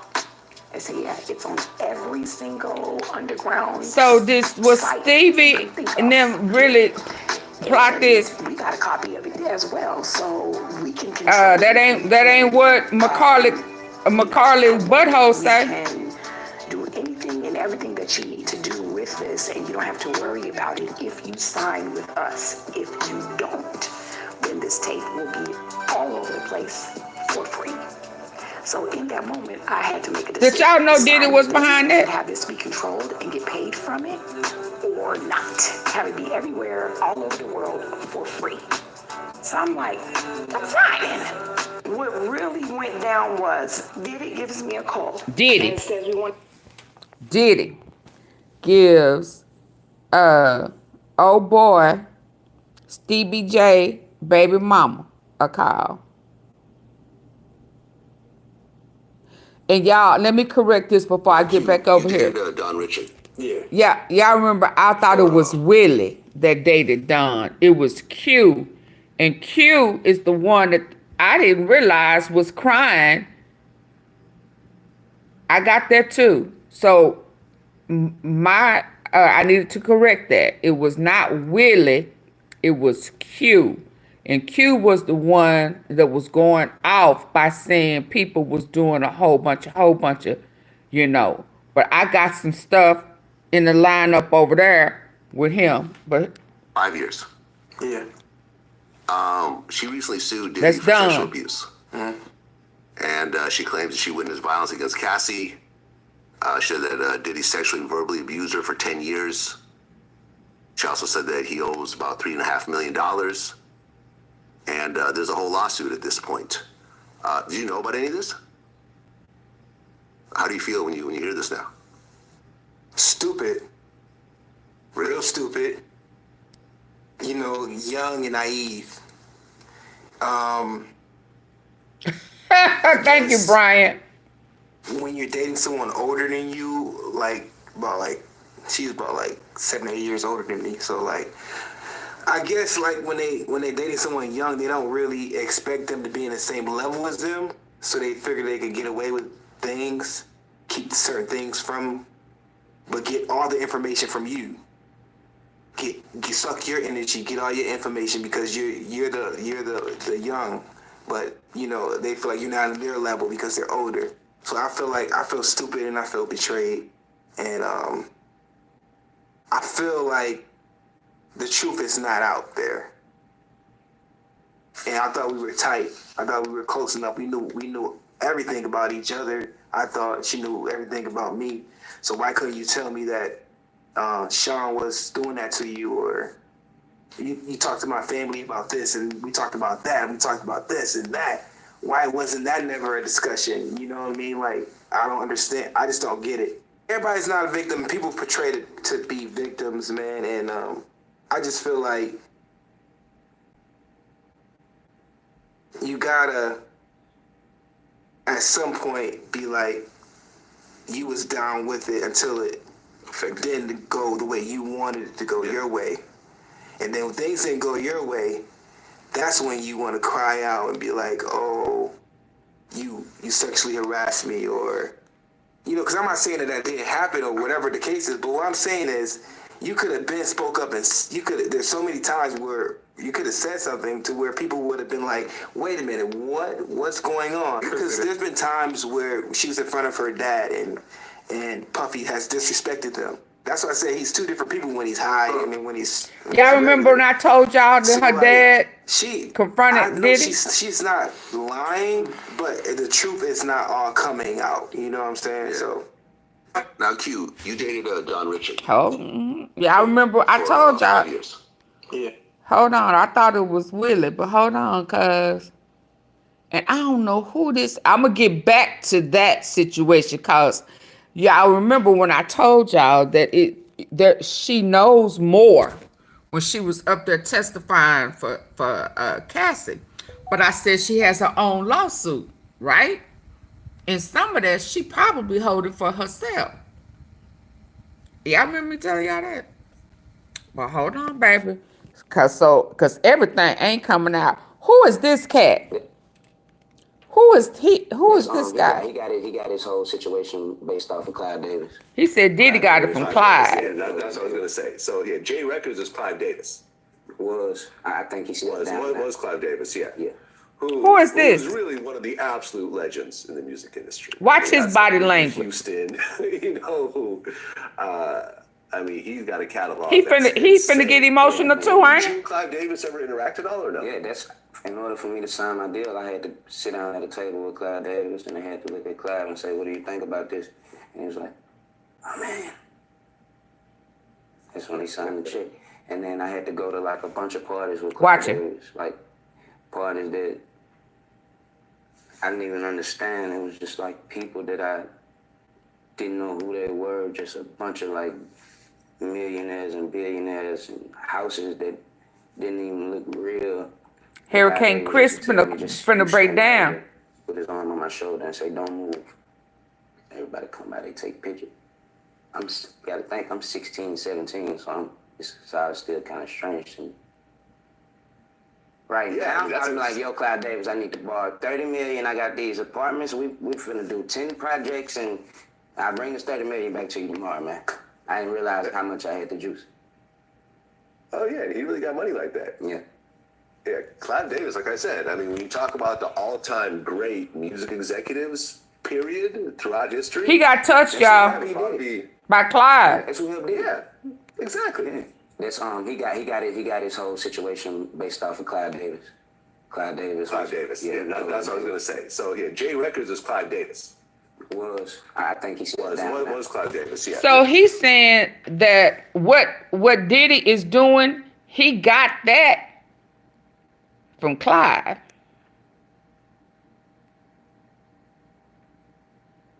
That's what he's saying. He's saying that's why his body language is like that. He's saying that the shit that Diddy is doing, he got that from Clyde. You know, I said Andre Pharrell and Clyde. Somebody said both. Oh, Chopper said both. But what he's saying right here is that he got this shit that cocky this. Y'all know what I'm trying to say. The big parties, big house, big money people. He said he was 16, 15, 16-year-old. He didn't even know what he was getting himself into. He wanted to say he shouldn't have even been there. So that shit Diddy doing, he got that. He picked that up from Clyde. That's what he's saying. Who is really one of the absolute legends in the music industry. I mean, that's like Whitney Houston. Look at his body language. I mean, he's got a catalog that's insane. Do y'all see how his body... Hold on. Let me go out and come back in, baby, because I need for y'all to recognize... I need for y'all to recognize his body language. After he say he got this from Clyde, and somewhere in here, somewhere in it, I guess a reminder clicked on, and his lip got tight, right? And then once he started talking about them parties, something was in his eye, and he didn't click out of it until he started joking. Check his body language out. He got his whole situation based off of Clive Davis. Clive Davis. Yeah, that's what I was gonna say. So yeah, J Records is Clive Davis. Watch him now. I think he was Clive Davis. Yeah. Yeah. Who is really one of the absolute legends. Now he pissed. I mean, that's like Whitney Houston. You know who? He don't want to talk about it. He's got a catalog that's insane. Yeah. Did you and Clive Davis ever interact at all or no? Yeah, in order for me to sign my deal, I had to sit down at a table with Clive Davis, and I had to look at Clive and say, "What do you think about this?" And he was like, "Oh man." That's when he signed the check. And then I had to go to like a bunch of parties with Clive Davis, like parties that I didn't even understand. It was just like people that I didn't know who they were, just a bunch of like millionaires and billionaires and houses that didn't even look real. And Clive Davis used to tell me, just you stand right here, put his arm on my shoulder and say, "Don't move." Everybody come by, they take pictures. Gotta think I'm 16, 17, so it's still kind of strange to me. Right now, I'm like, "Yo, Clive Davis, I need to borrow $30 million." So what? Yeah, So now he feel like he done gave up something. So when he said it was all kind of strange to him being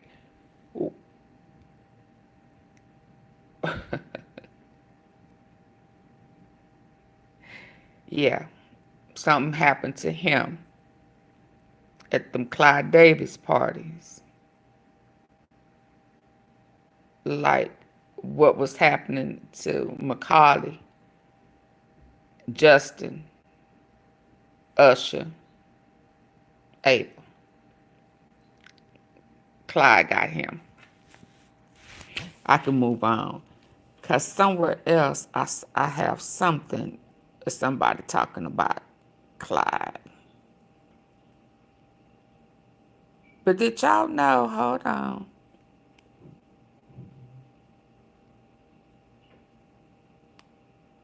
Did y'all,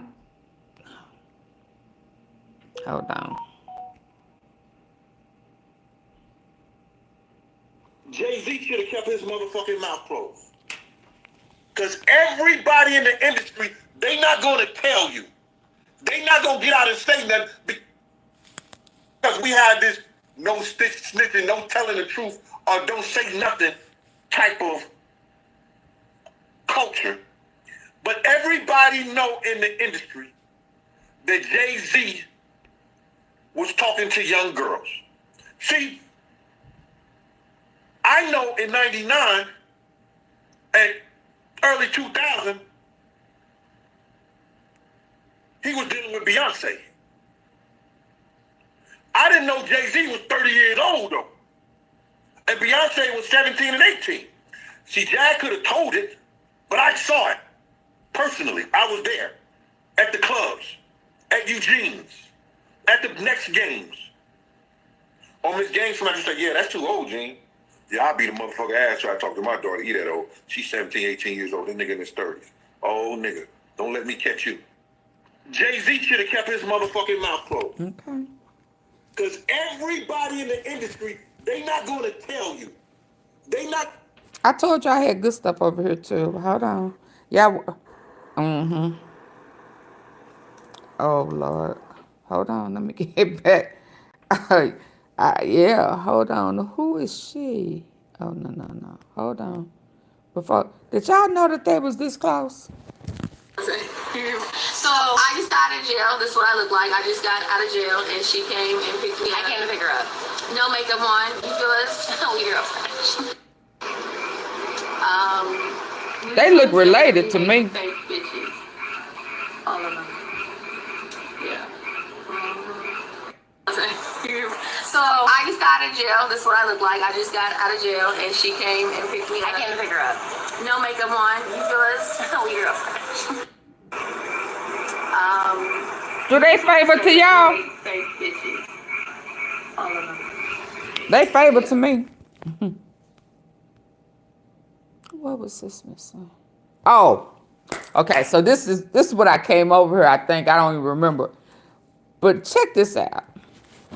Homegirl Cassie right here. His who? I would say it was a whack show. She had a pretty whack show on BET.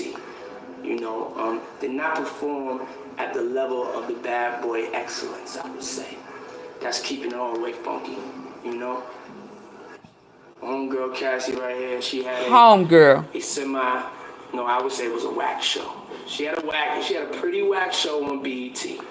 Did not perform at the level of the bad boy excellence. How embarrassing That's keeping is it all the way this? funky, Homegirl Is this Cassie right here, Homegirl Cassie? I would say it was a whack show. She had a pretty whack show on BET. So the God-given talent that God gave us so to them. That's keeping it all the way funky, He said, Homegirl Cassie right my here. homegirl Cassie. He said I would say it was a whack show. She had a pretty whack show on BET. My homegirl Cassie. My home girl Cassie. I don't even know what this one is. She sound all right to me.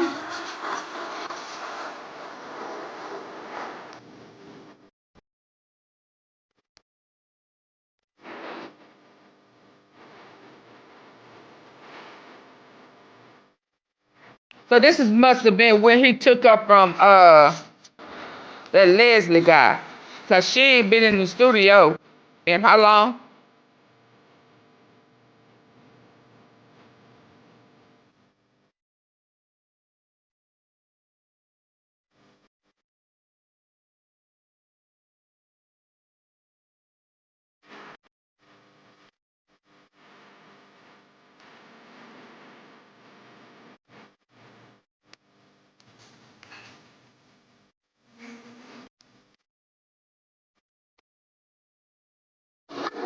How she sound to y'all?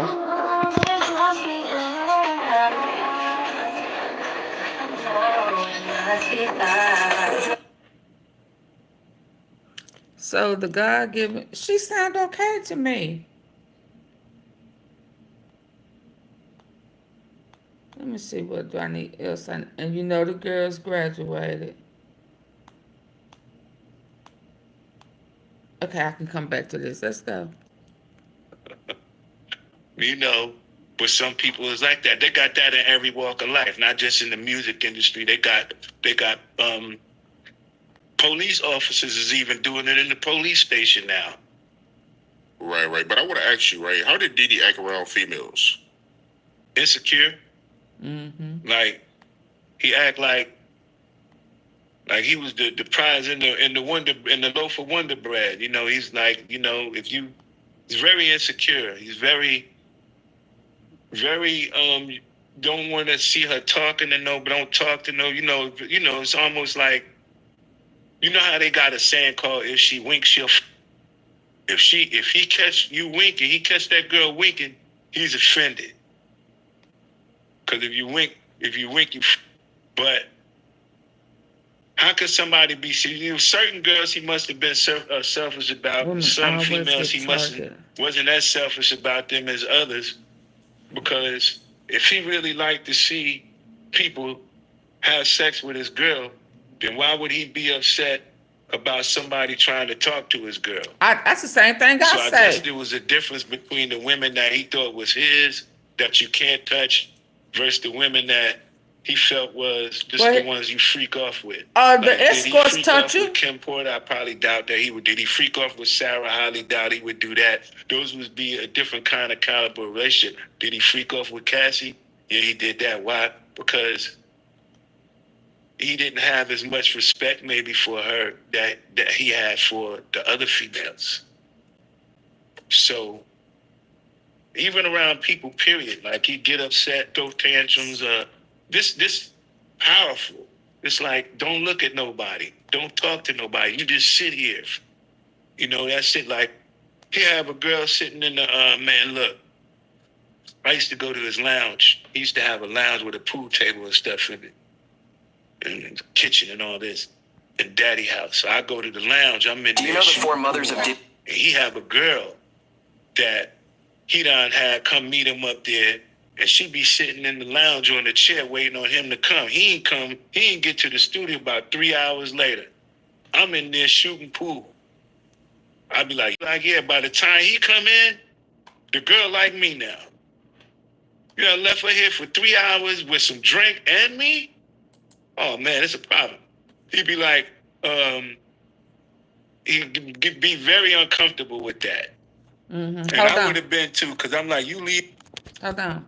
Speaking of the girls, he just said he wouldn't do. Kids. Number 1, Misa Hilton. Misa Hilton is a talented fashion designer. She gave birth to Diddy's first child, Justin Dior Combs. Their relationship began in the early 1990s. At the time, Diddy was just starting his career. They didn't date for long. After breaking up, they stayed on good terms. They still work together and co-parent well. Number 2, Kim Porter. Diddy and Kim started dating in 1994. She was a model and actress. They met through the music and entertainment scene. Kim had a son, Quincy Brown, with her ex, Al B. Sure, back in 1991, after she started dating Diddy, he adopted Quincy and raised him like his own. Together, Diddy and Kim had 3 kids, Christian Combs and twin daughters Delilah and Jessie. They were deeply connected but never married. They broke up in 2007. Sadly, Kim passed away in 2018 from pneumonia complications. She was only 47. Number 3, Sarah Chapman. Sarah Chapman is a businesswoman in the fashion and lifestyle world. She and Diddy met in the 1990s. They were longtime friends. They never officially dated, but in 2006, Sarah gave birth to their daughter, Chance Combs. Number 4, Dana Tran. Dana Tran is Vietnamese American. She was born in 1996. She works in cybersecurity for Siemens. In 2022, she gave birth to Diddy's daughter, Love Sean Combs, in California. Diddy never confirmed a romantic relationship with her. It's likely their connection was brief or unofficial.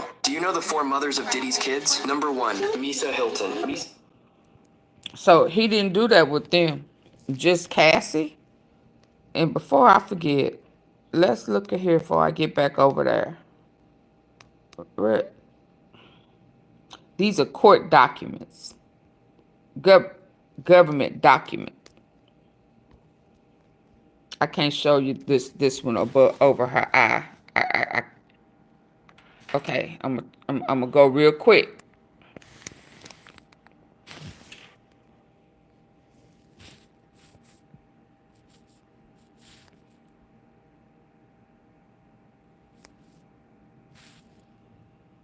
Look at that eye. That's a whole knot. Yeah, that's a whole knot. That's a whole knot. These are exhibits. That's the pink stuff.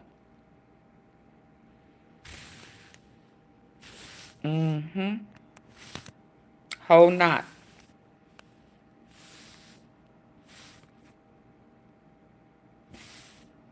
And then that big old gash over her eye.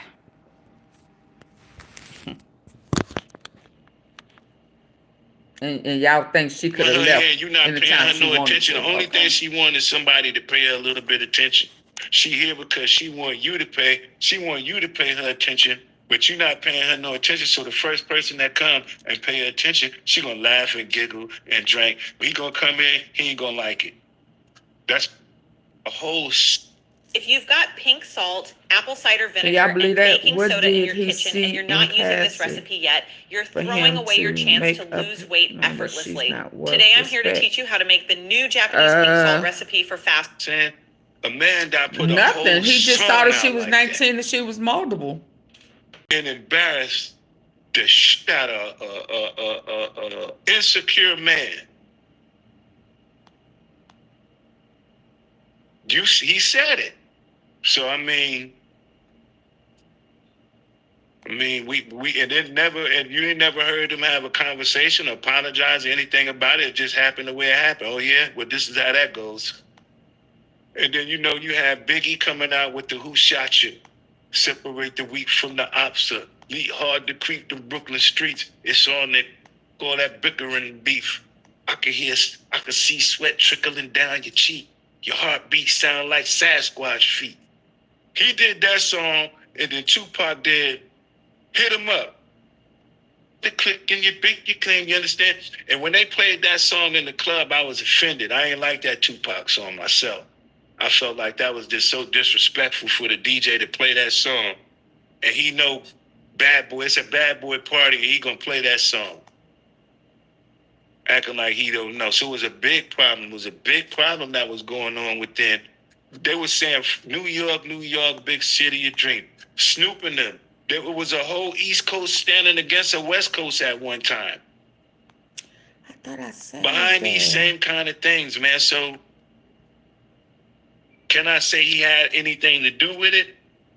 I can't say if he did or not, but I can say that everything else that comes behind what happened, it adds up. Eric runs up, right? The guy that Keefe D alleges gave him the gun that shot Tupac in Vegas. Diddy, he was cool with him, right? There's pictures of them on the internet, all over the internet. It's Google Puffy and Von Zip. They got pictures. They knew each other. He knew him. Both of them knew each other. I knew him. I knew both of them. Yeah. Von Zip he used to date my sister, because a lot of people be like, that was my sister's. He used to call me brother-in-law when he see me. So I knew him too before I knew Puff. Yeah, I knew him before I knew Puff. You know what I mean? And so like he would come and pick me up from Puff house just to ride me around, and we just riding around through Harlem and I knew him. Matter of fact, one night, I was in Puff apartment on, he had an apartment on 32nd and 30, something like that, 35th with the 2nd and 3rd. And one night, Haitian Jack and Von Zip knock on the door. They got 2 girls with them, right?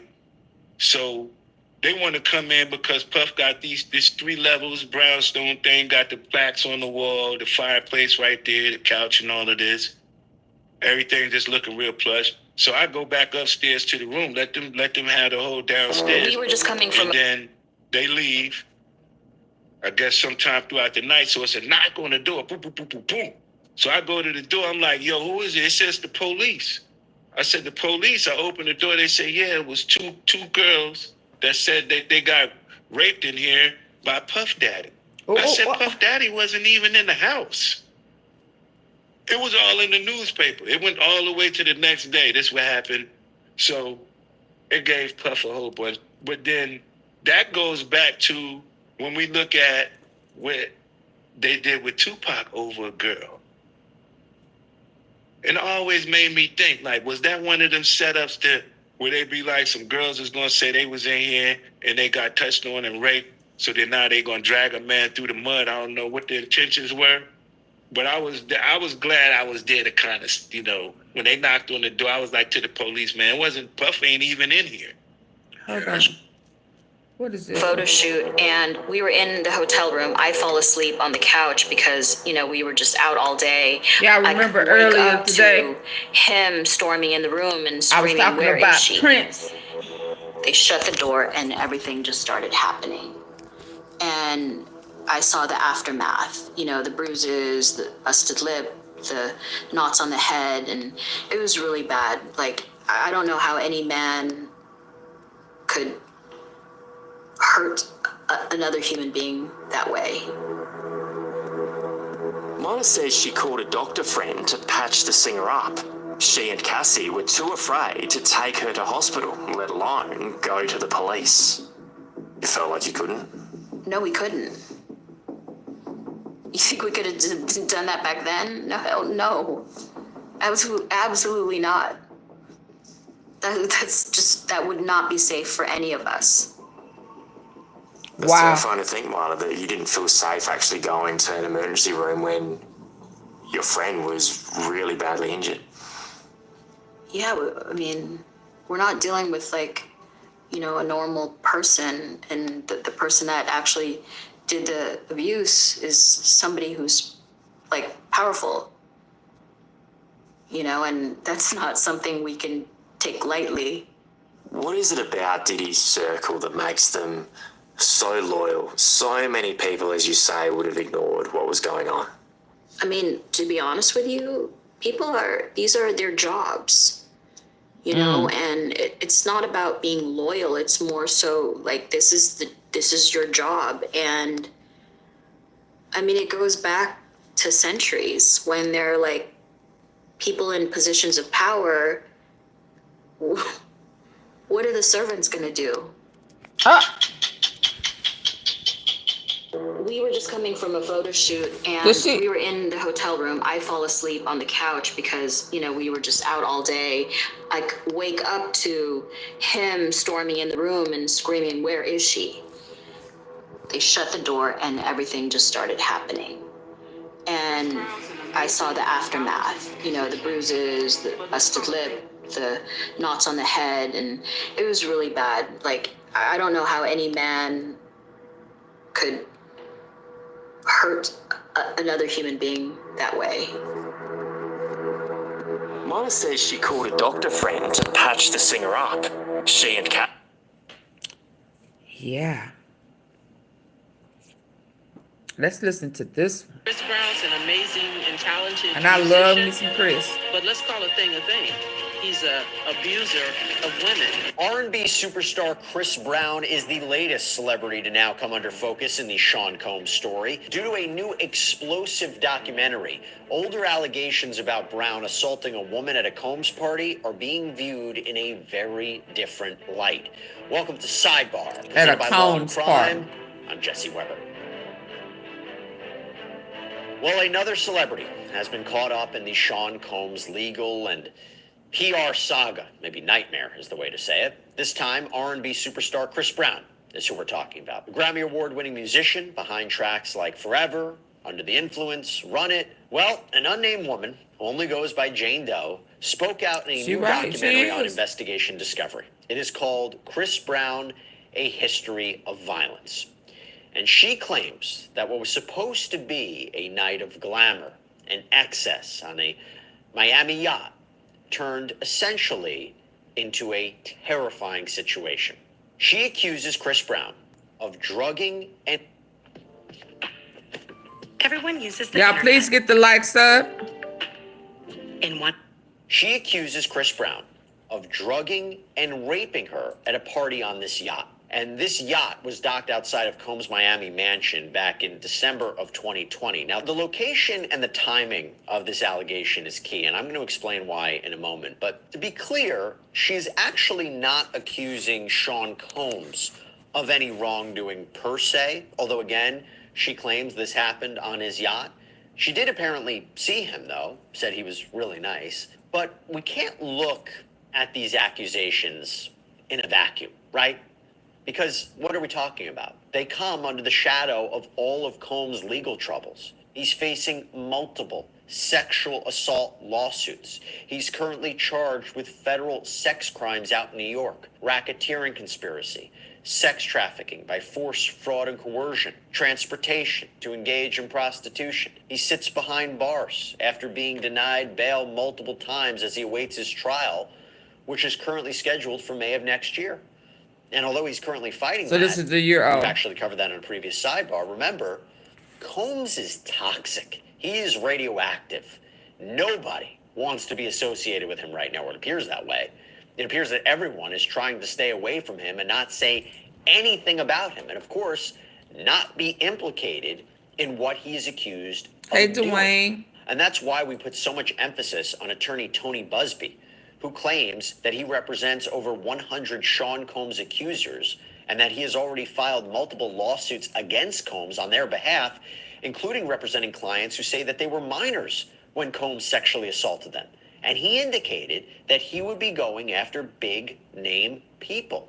He even reportedly claimed that high-profile people have already reached out to him to settle claims so that they aren't mentioned in these lawsuits. And as a point of view, when it comes back to the criminal case, remember, Sean Combs is accused of operating a criminal enterprise, a criminal organization, that there was a conspiracy here. You can't enter into a criminal agreement with yourself. There are other people who are part of this or other people who might have witnessed this. And when we talk about co-conspirators, when we talk about potential witnesses, does this include celebrities? Does this include high-profile people? We'll talk about that in a sec. But let's go back to Chris Brown. Jane Doe says that she stepped onto this luxury vessel and that essentially she was walking into a trap. As the champagne flowed and music pulsed, Brown allegedly handed her drink after drink. She said, quote, "I don't remember if I saw him pour it, but I just drank it, and he just hands me another drink."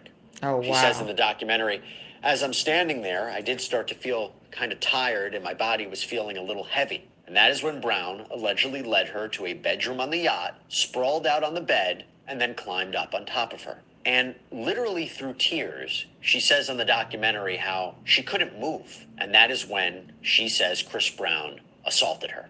The details are stomach churning, but Doe describes feeling so disgusted as Brown allegedly kissed her and literally muffled her protests so she couldn't scream out. She essentially claims that she was powerless to stop the assault, that she was trapped in this drug-induced haze. And in a twisted turn, Jane Doe apparently, after this attack, stayed in contact with Brown, stayed in touch with him, desperately seeking what she says is clarity on what happened here. And she says it wasn't until later on through therapy that she claims she fully grasped the horror and the reality of what she says happened to her. By the way, as we're sorting through these legal issues surrounding Chris Brown, and yeah, they're quite disturbing allegations to say the least, I think it puts an emphasis on how important it is to understand the law. I mean, we talk about it all the time, knowing your legal rights. And look, I can't say that without calling out our incredible sponsor and partner of Sidebar, Morgan & Morgan, because if you should get injured, so if you're injured, you can easily fear. There's a number of different reasons why that happens. They might have this attachment to their abuser. We're going to talk about whether or not she's credible in a minute. /LC Sidebar. Now, by the way, we've seen this before in a lot of sexual abuse cases. I think most notably the Harvey Weinstein case. Why would you stay in contact with the person who sexually assaulted you? As we have learned through the years, there are a number of different reasons why that might happen. Sometimes people might not understand what happened to them. They might be in fear. There's a number of different reasons why that happens. They might have this attachment to their abuser. We're going to talk about whether or not she's credible in a minute, but just keep that in mind. Now, there may be some of you who have just heard this and say, why does this sound so familiar?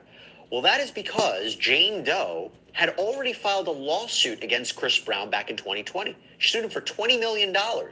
Now, not only did Chris Brown deny the allegations, but he fired back. He released text messages to prove that this sexual assault didn't happen. This included a nude selfie reportedly sent from Jane Doe to Chris Brown and a text from her to him writing, quote, "You were honestly the best bleep I've had, and I just want it again." He also apparently shared a voicemail allegedly left by the woman where the voice says, "I just want to see you again. Just let me know. If you want me to leave you alone, I will, but I really just wanna," and then a phrase indicating she wanted to have sexual intercourse. Now, Brown ended up taking to social media at the time saying, "No more dragging me through the mud. Clearly, you can all see the blue cap emoji." That's blue cap meaning lying. He added, "Me and my team are taking legal action on this situation. You don't play with people's lives like that." However, Jane Doe, in a statement to People, said that none of the texts disprove It the sound occurrence of familiar the sexual to assault. sound I kind want of people to like realize that and stop shaming Diddy to victims me and on or the calling cool. them liars just because they love an artist they don't even know. In the end, though, her legal team dropped her as a client. And this came after apparently the police department provided them with additional information. At the time, they said this information, quote, precludes us from representing Jane Doe in the Chris Brown matter. That's why they take everybody phone. Was actually thrown out for what the judge reportedly called a lack of prosecution, meaning there was no activity in the case for a while, and it was dismissed without prejudice, meaning it could be refiled. She couldn't but prove having said that, Jane Doe did speak up in this documentary nonetheless. And her attorney, Ariel Mitchell Kidd, who we've spoken about before here on Sidebar, she had represented Combs accuser Adria English at one point in time. Well, Mitchell Kidd said, quote, my client was definitely assaulted, Chris Brown. and I believe her. She also told People magazine, I believe what happened to her is 100% true.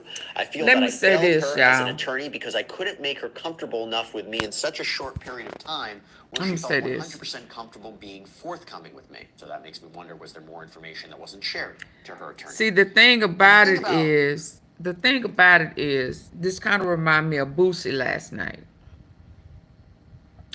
Because, and I am not saying it's right at all. In fact, I do not believe it should be looked at in any type of way. But how they look at it, how Boosie was looking at it, how Boosie was looking at it last night when I was trying to tell these folk that whether y'all look at it, the men look at it as if she just a freak hoe, she just freaky or not. Were y'all here last? Yeah, Chantel, you wasn't. He letting them know that that's what they look at it. What them Boosie bashes and pool parties and all white parties, yacht parties. I'm sure he thought wasn't nothing there, but as they look at it, but freak hoes. And if she there, she know what's up. Now, that don't mean that that's true. But in their entitled minds, everybody want them. Right? So everybody want to kick it. Hey, Barbara, hey. And that's how they looking at it. Now, and listen. Not alleged ex-boyfriend exposes him. You know Sean Combs. I had this with Cassie and Sean. They tell me what to do with Cassie. I seen it just popped there. Jonathan Oddie gained notoriety in 2018 when he allegedly opened fire inside the Trump This wasn't even what I had, right? Reportedly draped an American flag. I didn't have this right here. It just popped here. Oddie was then shot several times. Y'all do know he going on the witness stand. He made some stand. wild statements to law enforcement in his interviews, saying he was a slave for Sean Diddy Combs. When Oddie was captured and while being interrogated, he repeatedly asked to talk to the FBI, the Secret Service, CIA, the media. He actually did an interview with the Secret Service and said some bizarre things. He started with saying this about Diddy. You know Sean Combs. I'm Daddy. Yeah. Diddy, whatever you call it. Yeah, he's part of what's called the Bonet. The Bonet is a branch of the Illuminati. Okay. It's the black people. The Boulay actually is a real fraternity, also known as Sigma Pi Phi. Oddie says he settled the lawsuit with Combs, but doesn't go into detail. I had settlement with Sean, okay? And he belongs to that agenda. That's why he's so famous in that the contracts. This is where he starts to create a web of people that he believes are involved in a larger conspiracy. These attorneys, which are Mark Garagos and Ben Mercedes. Ben Mercedes worked for Bad Boy Entertainment for 4 years and worked for Henry Rodman for 5. Okay. Then Oddie drops a bombshell. I had this with Cassie and Sean. Basically, they tell me what to do with Cassie. I had like 15 encounters and I heard lots of business. Because what they would do is Sean talks a lot on the phone and on the TV with people and stuff. And I was like a slave, okay? For them, that's what I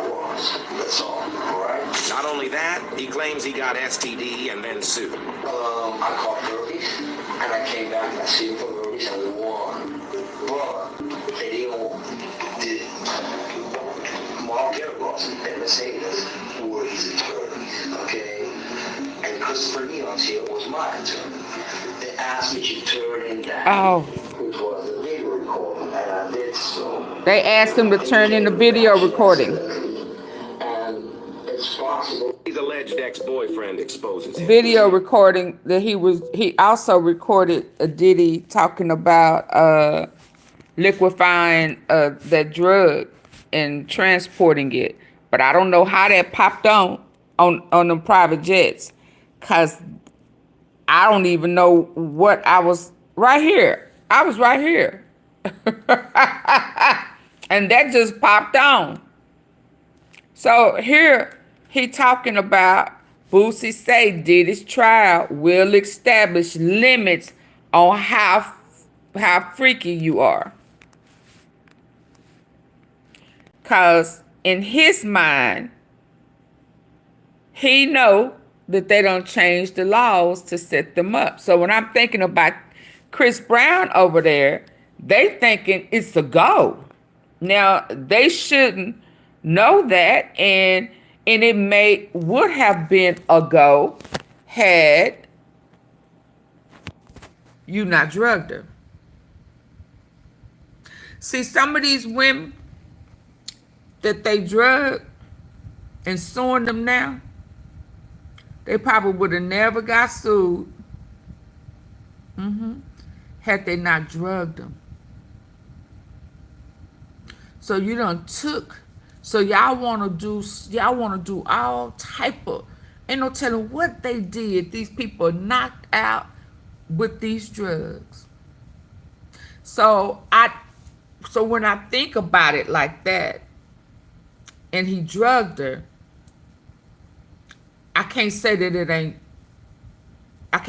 it's a setup, because you shouldn't have drugged her. You should have asked her, you want some of this? You want to think about me for the rest of your life? Let me put this thing on you. Something. Thank you, got you one. But he didn't give her that opportunity.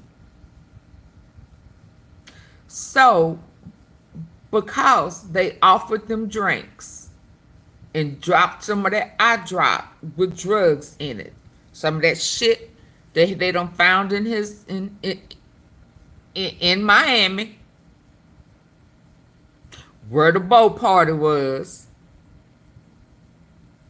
there's a strong possibility. Okay? Got you one. Okay? There's a very strong possibility that what that girl saying is true. Now, but because she's going about it away because she can't remember what done happened. She can't remember. So on the cool, I think what she doing is trying to lure him again. See? So she talking that talk. Cause how she gonna say that was the best she ever had? Hell, if you don't remember. Right? You don't remember. So you trying to probe him, pick him, well, what happened and how it went down. And now you're sending pictures and now you're trying to communicate, in her case, because she wants to know what really happened and why I don't remember. So, and I like Chris Brown. I like him. But hearing this and who house he was at in Miami, and he offered her drinks. But for the ones who wasn't here yesterday, and for the ones African, because when I played this yesterday, y'all, that African Mugaba, whatever his name is, he left. He got that ass up out of here yesterday when I played this. Why he up in there eating all up in Diddy's buttocks. Cause come on, Boosie. Boosie trying to tell him he mad about it. But he got it. He's saying y'all missing the big picture. They trying to set y'all asses up. Let's go.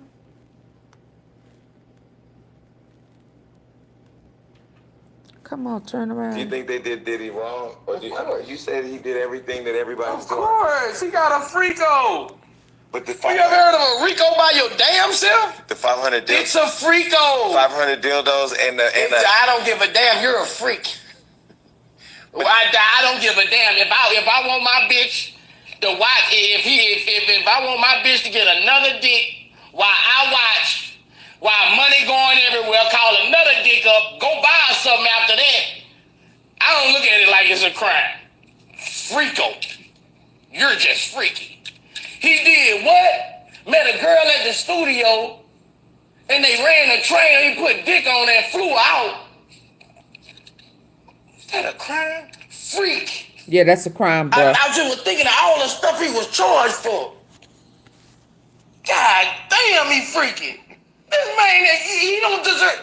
You don't give him a bond? Yeah. Who did he fucking, bro? It's a black billionaire, bro. I don't give a Gonna damn. be hard on him. That's why, because he's a successful No, black because man. he drugged That's her. Why nobody? And they fucking over him. Listen. Said I feel Diddy in jail for basically doing whatever other. Oh yeah, what do you know? You gotta understand, and they building this case on Diddy to get all us on the back end. Get all their asses on the back Cause end. everybody gonna fly out. How you think we gonna see a bitch? You gotta fly out. Every bitch we fly in, every bitch you fly in, you gonna give her something. A little $1,000 before she go home. That is sex trafficking. Absolutely. You gotta watch who you fly in. Absolutely. They done flip this rule to take all us down, and then nobody sees it. He said nobody sees it. I like it. What he say? And nobody sees it. Yeah, AunTeaFee do. Africa Mugamba, them don't see it. Talking about he innocent. So do we believe that Boosie know it's a Rico? Whether he like it or not, do he know it's a Rico? Huh? Huh? Do he know it's one? Hell yeah, he know. He just said it. He know it's a Rico. Now, he may not like it. And what he said was the truth. They don't see it. They don't see what they doing. And every time you try to tell them, they act like they can't get it. I don't see no Rico. Go ask Boosie whether you like it or not. They setting y'all asses up. Now y'all can still play dumb if you want to. I like Boosie right here. Yeah. So that's why this time they saying he said they changing the shit up. You gotta watch how freaky you are. Abso-damn-lutely. Cause if you don't, they gonna hem y'all asses up. So I love that. He mad about it too. When I tell you he mad about it, he mad. He big mad on TV. A little mad. He big mad. Boosie said, and y'all don't see it. They getting him on the front end. No. Boosie, I wish I could call you and tell you you missed it, baby. They got Ira on the front end. They getting Diddy in the middle because y'all didn't catch it on the front end. So hopefully y'all slow dumb asses will get it from the middle because they done added more to it.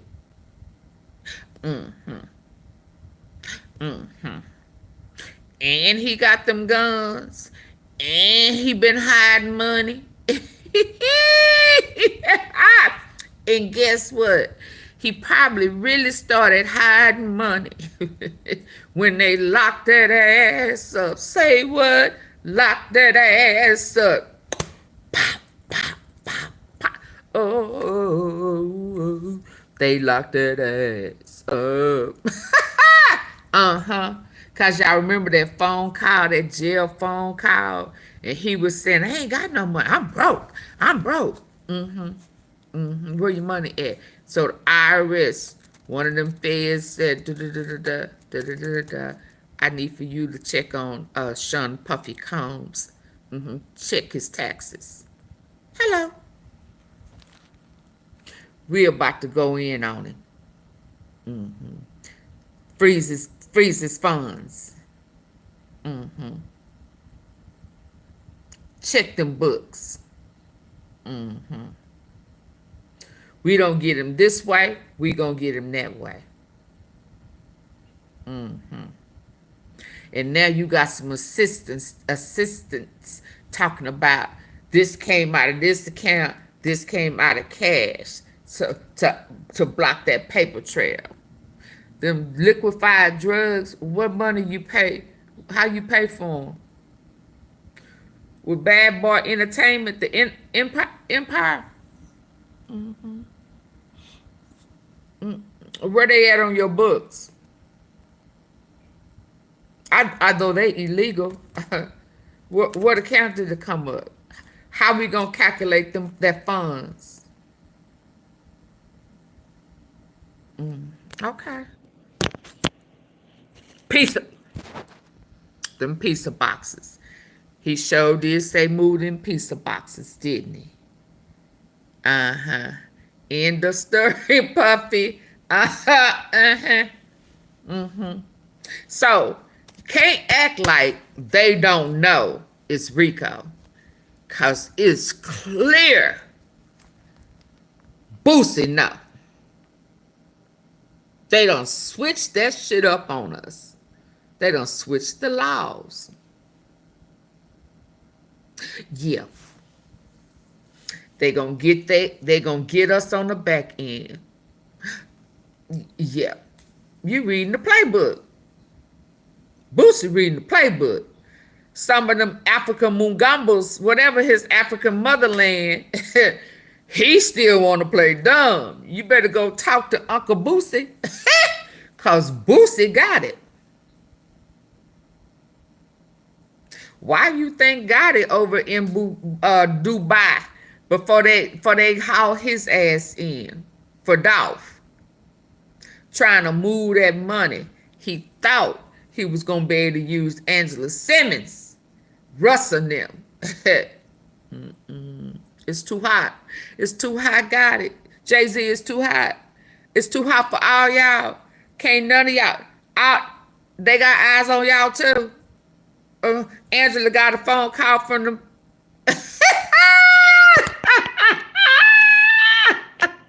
Let's go. This alleged assault is, and I mentioned it before. They got deep eyes and ears. On Combs' yacht. Yes, that indeed. He may have owned it, that he may have chartered it, not sure. But while a Sean Combs affiliated source reportedly told Page Chantel, the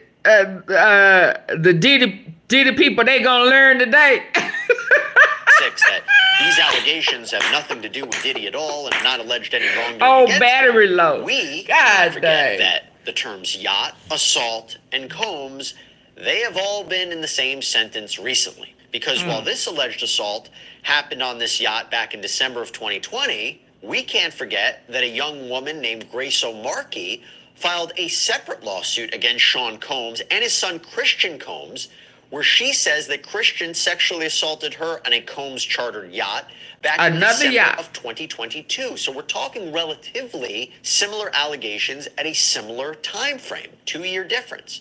And we've broken this lawsuit down before, but brief summary, O'Markey claims that when she was 25 years old, she worked as a steward on Combs' yacht. And one night, Christian comes aboard.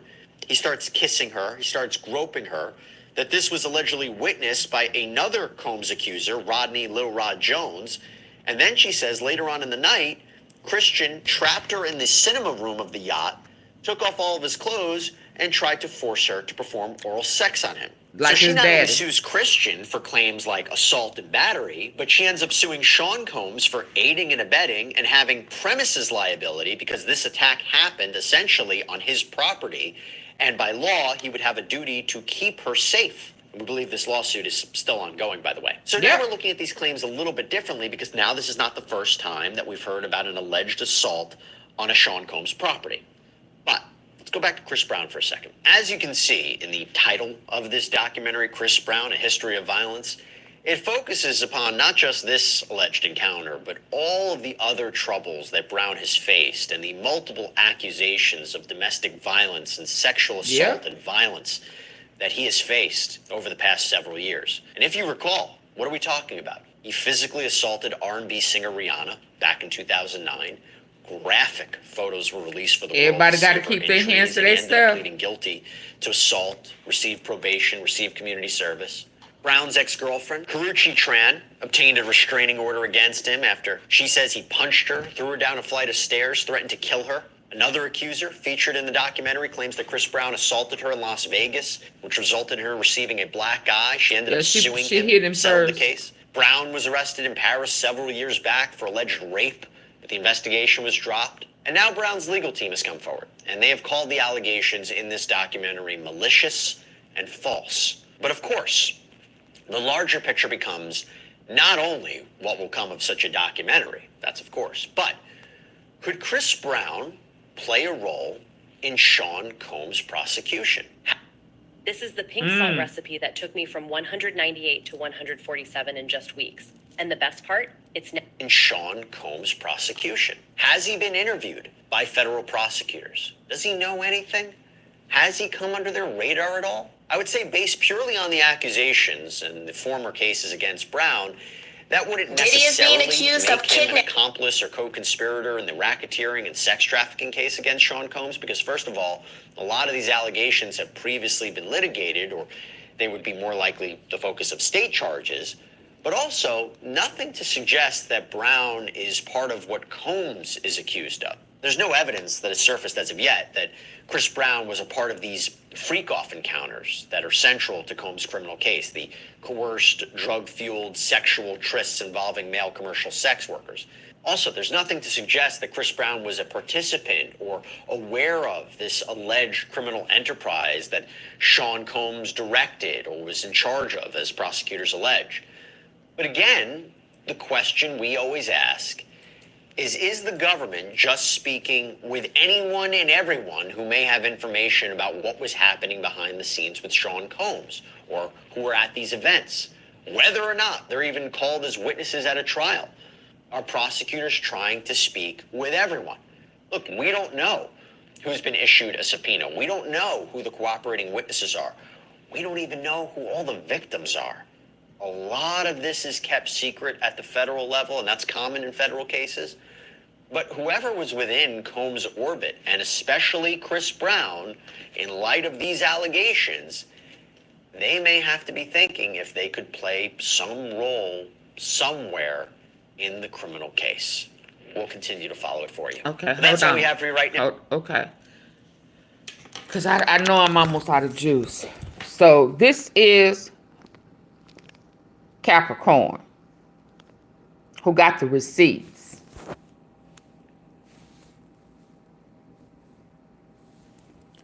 Being his former assistant, Capricorn Clark. She If you finally didn't know, Diddy is kidnapping. being charged for kidnapping, but it was Instagram. She said black women and I don't know why it's.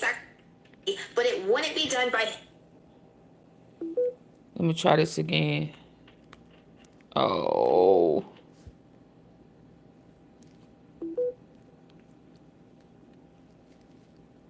Let's try this again. Diddy is being accused of kidnapping his former assistant, Capricorn Clark. If you didn't know, Diddy is being charged for kidnapping under his RICO charge. And in the court docs, it said that Diddy and a co-conspirator kidnapped an individual at Pow Pow Point to facilitate the break-in of Kid Cudi's home. During Kid Cudi's testimony against Diddy, he confirmed that this was Capricorn Clark. The government asked Kid Cudi, "What did Capricorn Clark tell you?" Sean Combs, an affiliate, forced her into a car to come to my house. I called the police. Kid Cudi's house getting broken into happened the day before Cassie Ventura sent this email to her mom and CC'd Capricorn Clark. And in this email, Cassie Ventura was telling them that Diddy was threatening her, saying that he was going to release the freak off tapes. And he also said that he would have someone physically hurt her and Kid Cudi. Diddy is being accused of kidnapping his former assistant, but it wouldn't be done by his hands. The crazy part about all of this, people have talked about Capricorn Clark getting the crap beat out of her by Diddy because Diddy thought she knew about Kid Cudi and Cassie Ventura's relationship. One person just brought this up again recently, and it was Suge Knight. He said Diddy once assaulted a female assistant because she didn't tell him about Cassie's alleged fling with Kid Cudi. He said at the same time, he beat the crap out of Cassie. He had an assistant by the name of Capricorn. He felt that Capricorn kept the stuff on the low about Cassie messing with Kid Cudi. His exact words were, "Puppy beat the out of that." Not only did he beat the crap out of her, it was an Interscope person, an Interscope check that paid her to settle so he wouldn't go to jail over it. Right after Cassie Ventura filed her lawsuit, Capricorn Clark took to social media and she was posting things like this to her Twitter and to her, but it wouldn't be done by his hands. The crazy part about all of this, people have Instagram. She said, "Black women end up being sacrificed. The last 11 years of my life, I had to deal with everyone's nonsensical allegiance to the devil. I pray that that ends, and I don't think highly of any of you. Can't keep your head down and pretend that this shit is cool no more." But what if I tell you this might just get even crazier than Diddy being charged with the kidnapping of Capricorn Clark? Diddy's fourth victim is a female who is a prior employee and actually a former assistant of Diddy. Now, this former assistant is going by the name Mia as her pseudonym, and they asked Cassie Ventura if she knew this person, and she said yes, this is one of Diddy's former assistants. And we know Capricorn Clark is one of the female former assistants that used to work for Diddy back when Diddy was with Cassie. And even Cassie's mom confirmed that she knew who Mia was, the former assistant. And it doesn't end there. They asked one more person if they knew this assistant named Mia, and it was Dawn Burchard. Guess who was the former assistant still at that time during Danity Kane? It was Capricorn Clark. Instagram. She said, "Black women end up being sacrificed. The last 11..." It's coming Tuesday. This is what we're going to end on. Personal assistants, freak-offs, alleged blackmail, celebrities, extreme violence, and drugs, guns, and baby oil. If you thought week 2 of Sean Diddy Combs' sex crimes trial wasn't going to be explosive, you'd be wrong. We're catching you up on some of the major moments that happened in court. Welcome to Sidebar, presented by Law and Crime. I'm Jesse Weber. Well, after an explosive first week in the Sean Diddy Combs criminal trial with opening statements, testimony that included the star witness in this case, Cassandra Cassie Ventura Fine, we entered week 2. And I would describe week 2 so far as, because at the time of this recording, we haven't quite finished it up yet. We're recording Thursday morning, so just entering into testimony of day 9. But it seems to me the theme for week 2 was corroboration, meaning corroborating the testimony of Cassie, and also, two, trying to prove the finer points, the finer elements of the racketeering charge. And we're going to go over those big moments from week 2. But yes, Combs is accused and charged with racketeering conspiracy, that he formed this criminal enterprise engaged in a pattern of illegal activity, that he entered into a criminal agreement to further the interests of this criminal enterprise, that this included the repeated abuse, threatening, coercion of women into these sexual performances known as freak-offs, makes up the sex trafficking charges too. And he also faces charges of transporting victims and commercial sex workers for the purposes of prostitution. And a lot happened this week. So, To get into a recap and analysis of week 2, let me bring in acclaimed trial attorney Ben Chu, who, as we know, famously represented Johnny Depp in his high-profile celebrity trial against Amber Heard. And as we will talk about later, one of the witnesses that testified in that trial actually testified in this trial, but we'll save that for the end. Ben, great to see you. Thanks for coming here on Sidebar. You're most welcome. Nice to be here. Thank you, Jesse. You got it. So let's talk about another celebrity who took the stand this week, okay? Started off Dawn Richard from Danity Kane. Now, she filed her own lawsuit against Diddy, too, okay? Now, she actually returned to the stand, continued her testimony from the week prior, and she claims that she witnessed Diddy attack Cassie, including hitting her in the head with a skillet. She claims that Diddy punched Cassie at a dinner that was attended by other high-profile people like Usher and Jimmy Iovine and Neo. She claims she observed injuries on Cassie. She claimed that Diddy made a perceived threat to her. Quote, he said you could go missing, that we could die. She testified that Combs had drugs and guns, but on cross-examination, she was pressed about why did she try to stay in contact with Diddy to work with him. She was questioned on perceived inconsistencies between her testimony and things that she said in the past to authorities. It was a really tough cross-examination by Sean Combs' defense counsel, Nicole Westmoreland. Ben, how do you think she helped the prosecution, and was she reliable? I think she did help the prosecution in what you suggested earlier in terms of corroboration. All these witnesses seem to be confirming the testimony of Cassie Ventura. And of course, she had the ultimate confirmation in the video, which was so powerful and kind of indelible probably in the jurors' minds. I agree with you. I think the cross-examination did score some points. But when you have the quantity of witnesses saying essentially the same thing, I think it's pretty powerful for the prosecution. And she furthered certain points, right? The idea of why Cassie couldn't leave. Well, maybe this helps support Cassie couldn't escape, right? She testified that she saw staff members there. They didn't intervene in what was going on. And I wonder if it supports also the force component of sex trafficking. Right? You know, this idea that force was used as a way to induce Cassandra Ventura into these sexual episodes, these freak-offs. And then I also wonder if the repeated physical violence and the threats goes into the pattern for racketeering, because the racketeering charge takes up so many pages of the indictment. I don't care which indictment you're looking at. There's multiple superseding indictments. And it focuses on Combs not just allegedly abusing or attacking named victims, right? Like alleged victim number 1, Cassandra Ventura, but other people and other women. And I think that she goes to support that, right? Completely. And I think particularly the danger and the threat element seems to be a recurring theme. The violence, the threat of violence, and the apparent basis of the threat, I think helps the prosecution a great deal. Also, real quick, totally off topic, but I want to thank our sponsor, OneSkin, for this episode. You know, being on camera as much as I am, having the right skin, invest in the health and longevity of your skin with OneSkin. I'll tell you what, your future self, definitely going to thank you. How bad is the cross-examination for her, though? Because she allegedly told different versions of stories, like the egg story. So one story, apparently she said Diddy just threw eggs at Cassie. Then she testifies and said she saw Diddy hit Cassie with the skillet. You know, she filed her own lawsuit. There was an instance where she was questioned how on March 18th, 2025, she didn't say anything about people go missing. And the defense asked her, you said Mr. Combs made a death threat, one that you didn't recall 7 times. Do you think this hurts her? Yeah, I do. I mean, I think the defense definitely scored points.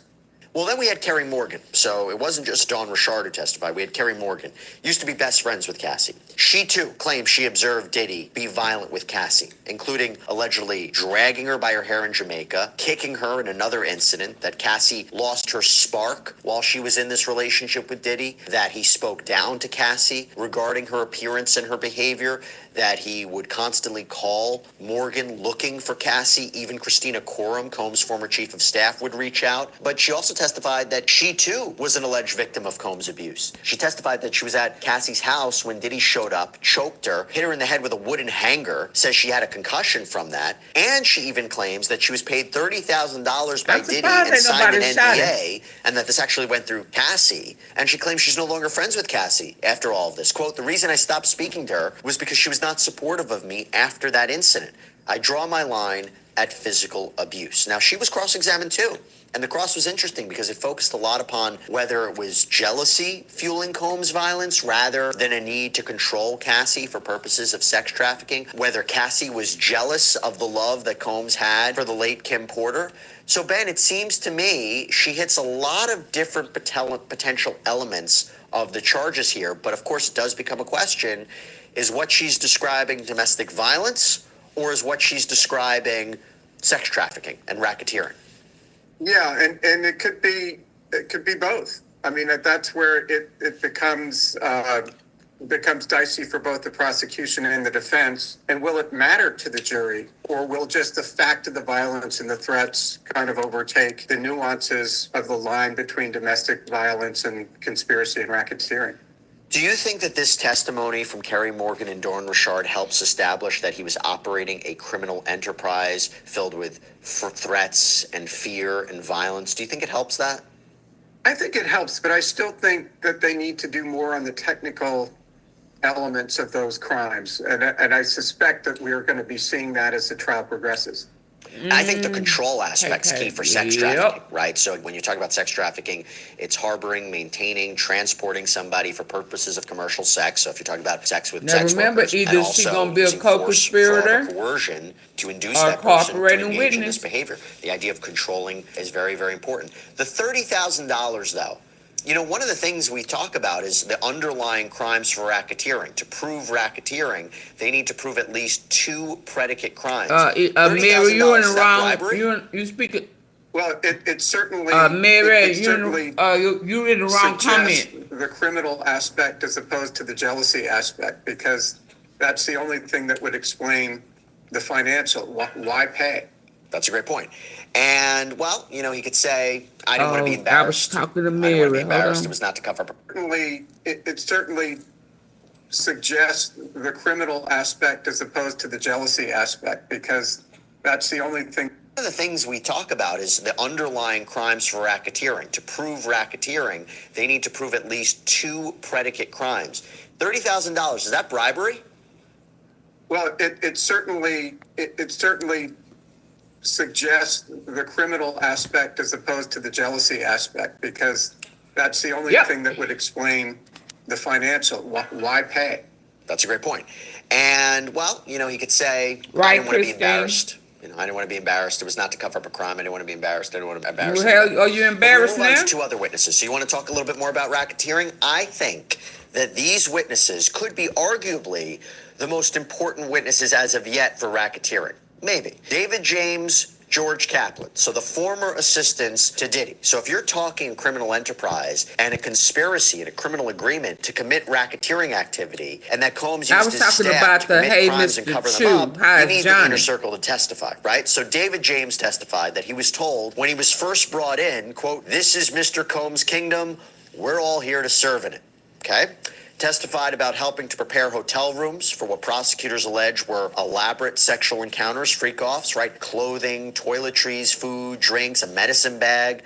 Then there were these so-called personal items like baby oil, lubricants, condoms. Interestingly, he would be reimbursed for getting the food and the drinks through official Bad Boy Entertainment channels, but the personal items, those payments were apparently made in cash. Stacks of bills that James says Diddy kept in a Louis Vuitton bag and would personally hand out. And that Combs allegedly blackmailed him with footage he had of James high on drugs. The That assistant. he was forced to take lie detector tests as part The of his job. assistant. So he How blackmailed Combs the brought assistant. 3 guns, oil, lubricants, hearing. Maybe. David James, George Kaplan. So the former assistants to Diddy. So if you're talking criminal enterprise and a conspiracy and a criminal agreement to commit racketeering activity, and that Combs used his staff to commit crimes and cover them up, you need the inner circle to testify, right? So David James testified that he was told when he was first brought in, quote, "This is Mr. Combs' kingdom. We're all here to serve in it." Okay? Testified about helping to prepare hotel rooms for what prosecutors allege were elaborate sexual encounters, freak-offs, right? Clothing, toiletries, food, drinks, a medicine bag. Then there were these so-called personal items like baby oil, lubricants, condoms. Interestingly, he would be reimbursed for getting the food and the drinks through official Bad Boy Entertainment channels, but the personal items, Those payments were apparently made in cash. Stacks of bills that James says Diddy kept in a Louis Vuitton bag and would personally hand out. And that Combs allegedly blackmailed him with footage he had of James high on drugs, that he was forced to take lie detector tests as part of his job, how Combs brought 3 guns with him to confront rival Suge Knight at a diner. And he talked about Cassie too, said that at one point he said to her, why doesn't she just leave Combs? To which she allegedly responded that Diddy controlled her career, paid her allowance, paid her rent, and then he even testified that Combs told him privately Cassie was very moldable. Then you had the other former assistant, George Kaplan. So he testified to cleaning up hotel rooms after these sexual events, talking baby oil, liquor bottles, drugs all around. And he was told that this was done to allegedly protect Diddy's public image. So it's kind of interesting when you think about a criminal enterprise and there needs to be a common purpose. Testified to receiving drugs for Combs at one point. Testified to the demands of the job, how he was under constant threat of being fired. Ben, I laid a lot of it out. You think these witnesses help prove racketeering? You want to know what I'm most excited about this summer? No more high-waisted bikinis or one pieces. Sono Bello targeted the areas on my... Prove racketeering? Absolutely, Jesse. I think they're very strong. They're right next to him every day, and it continues the theme of threats and money, which I think is very helpful to the prosecution. And what you mentioned about the accounting for it, that the company paid for the food and the drinks, and he paid cash for the other, the drugs, etc., shows a consciousness of guilt. It's nothing spontaneous. That suggests more the criminal aspect of it. So I think that part of it was powerful. Yeah, not that is as if it was just, hey, this is his private sex life. You know, there's nothing nefarious going on to pay in cash when you could have used company resources to pay or reimburse. It's interesting to think about. And also there's that corroboration again of maybe why Cassie couldn't leave, and corroboration that these freak-offs even existed. Although I will tell you, Kaplan testified he was given immunity. James talked about a proffer agreement. Help or hurt their credibility? All it takes. Well, it hurts their credibility a little bit, but that's fairly standard in these criminal cases, as you know. So the defense scores a few points about that, but I think ultimately, the testimony was strong. It's not a shocker, considering we're talking about a racketeering conspiracy and Sean Combs is the only defendant. So right? If you're talking about him being the Suge said he gonna get out, no one else is charged. Of course, you're going to expect the people who testify against him have some sort of protection. Yeah, but the jury has to weigh and assess that. So now I want to get into something else. I want to get. Are into you the saying the Suge saying he gonna get out? When Combs was arrested in New York in September 2024, what was found it only in his takes hotel one room or two to get at the racketeering. And B, what was found at his Miami property when it was raided by the feds last year. So let's start with the hotel room. Hold on, because I'm so not again, he comes to New York. So what are you saying that Suge is saying?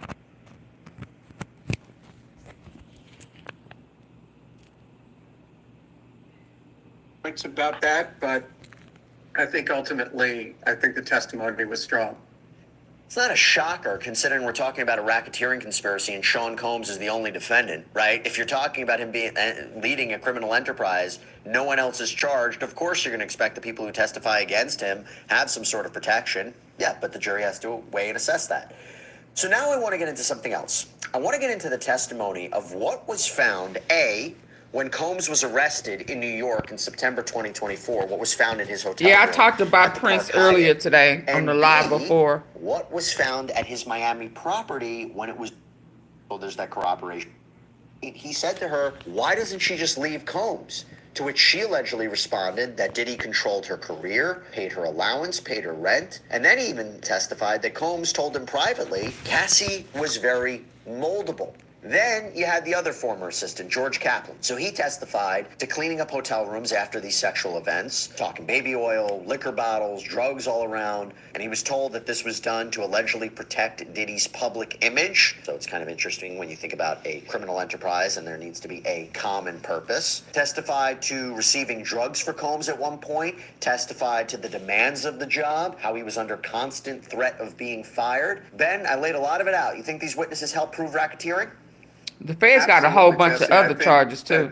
Plus think they're them very guns. strong. They were right next They to got him every day. the serial numbers And it shaved off. continues the theme of threats and money, which I think is very helpful to the prosecution.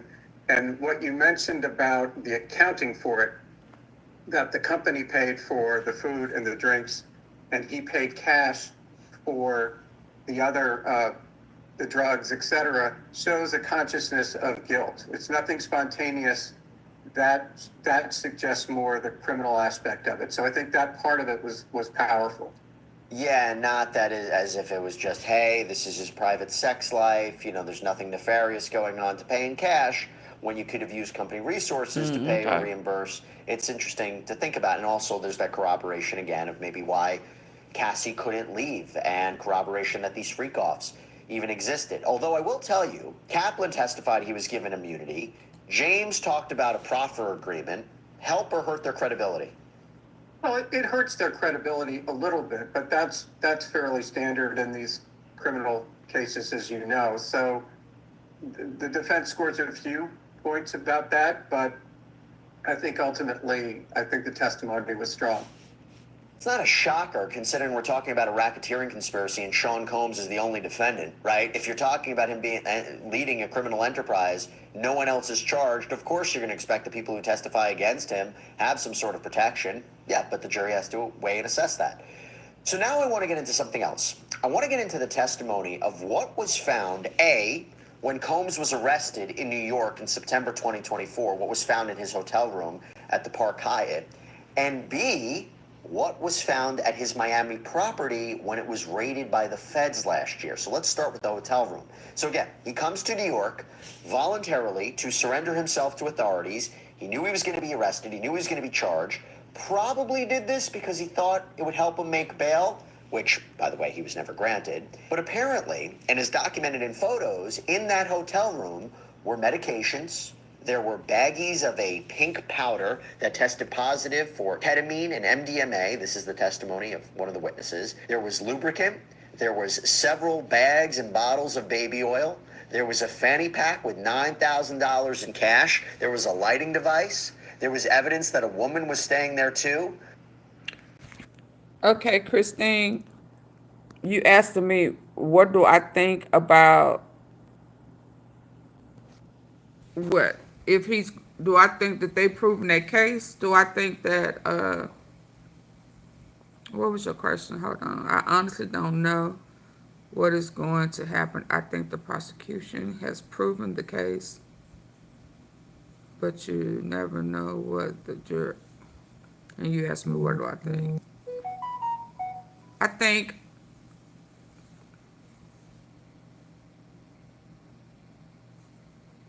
think that they've proven their case. I think the problem is for men.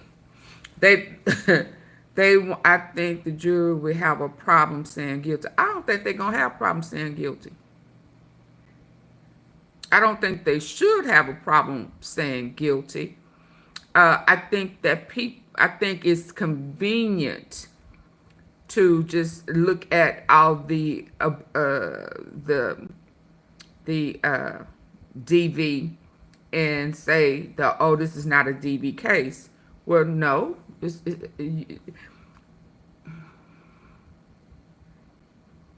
First of all, we have to educate ourselves on what RICO is, what the racketeering is, and what trafficking is.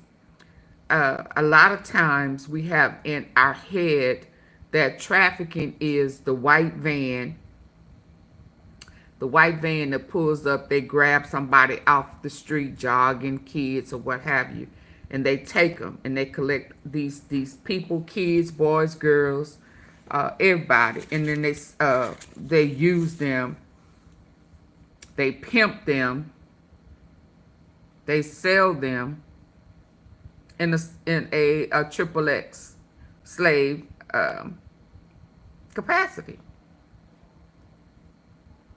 Now, what did I say different other than what Diddy's doing?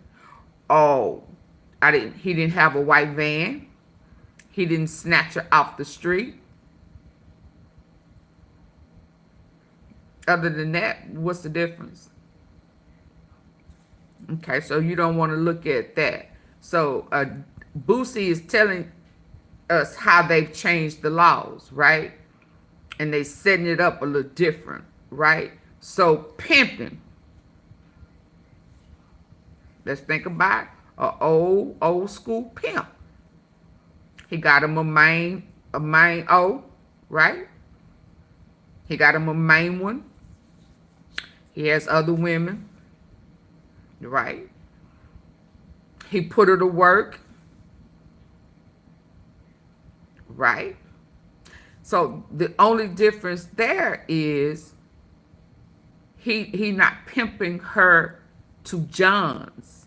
So he's pimping her, right, for free, but he paying male prostitutes to sleep with her because he liked that thing. Oh, I wasn't supposed to say that? Because he likes seeing that thing. I like that thing. So that's why. So instead of him paying for coochie, he paying to see that dangling because all he got is a Tootsie Roll Pop.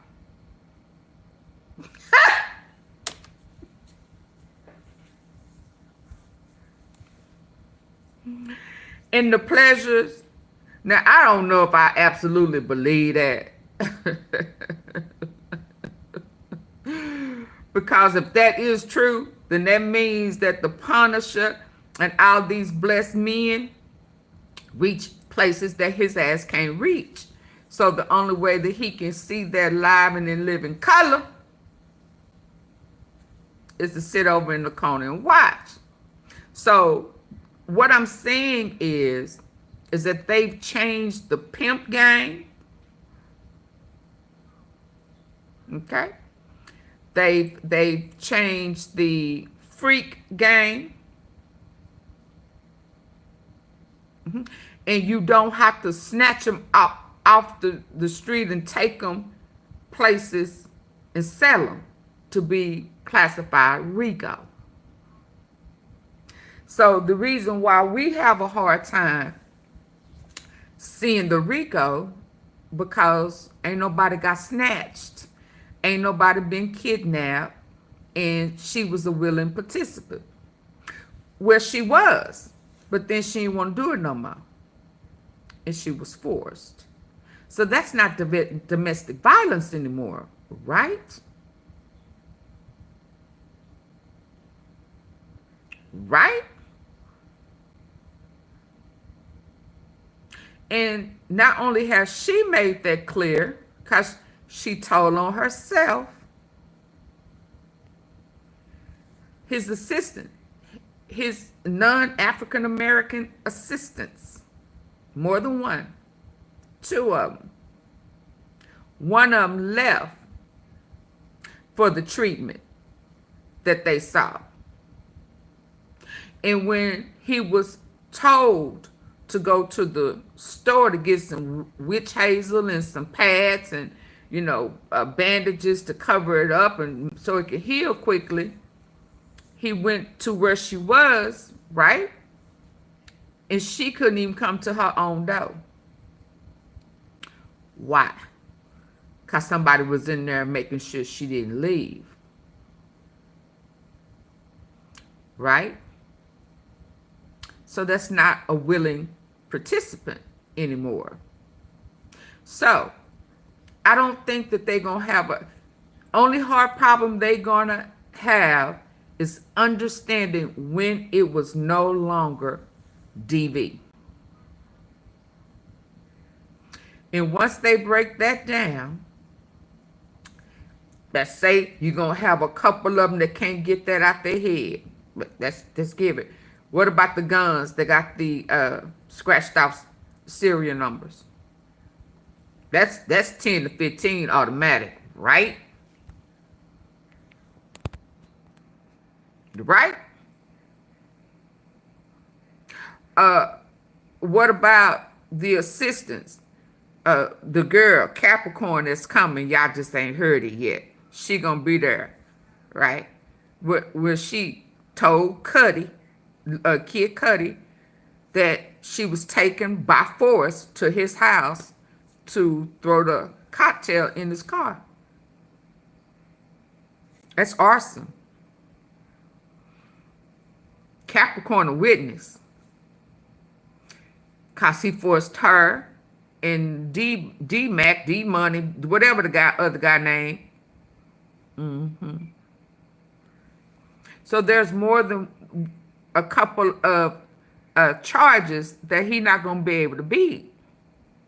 They don't have nothing to do with DV. So yes, I think they are proving their case.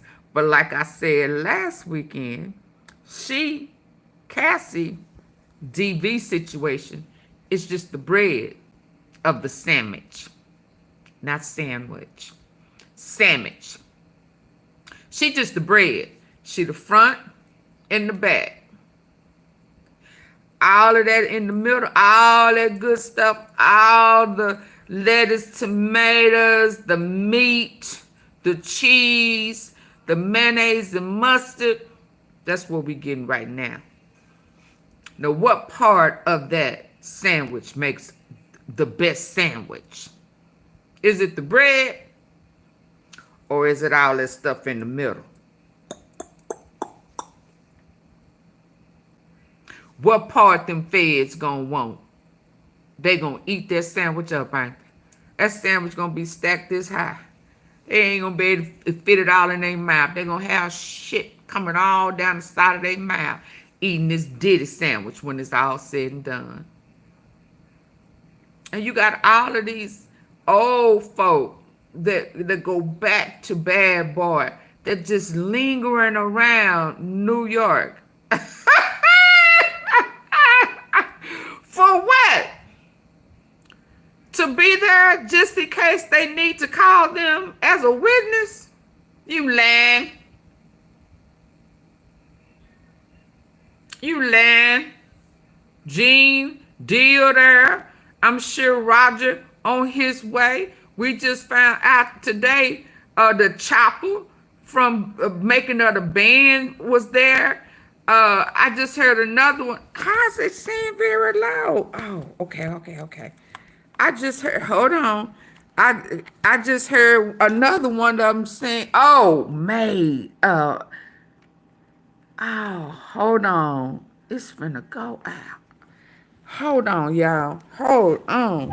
I thought I had it together. Oh, man. All my devices is almost out of juice. Every last one of them. Hold on.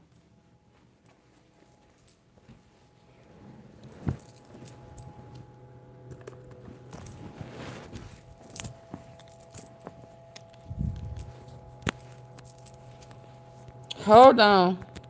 Because I want to finish. I want us to finish that one. Maze. Can y'all hear me? Can y'all hear me? Y'all remember Maze? Y'all remember him? He on his way too. Hold on, let me go get the other tablet. Bring it in here. He on his way. Yeah.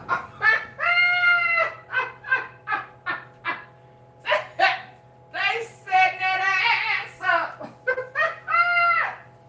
Setting that ass up.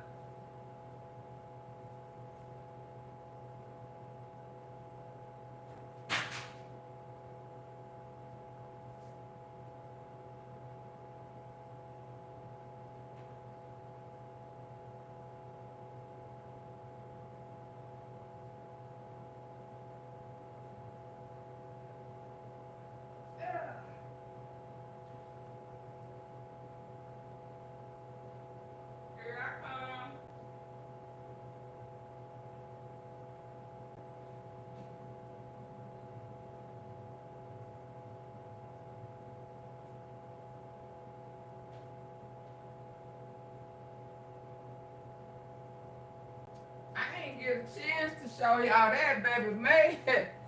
Mace, is it Mace? He on his way too. Hold on. Yes, indeed. Yes, indeed. They finna set that ass up.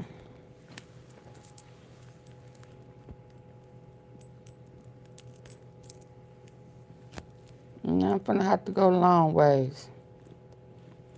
This all out of juice.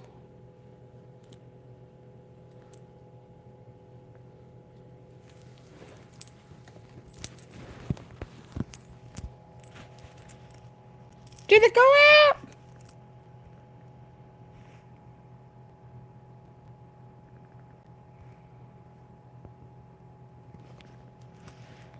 Okay, Lord. Can y'all hear me?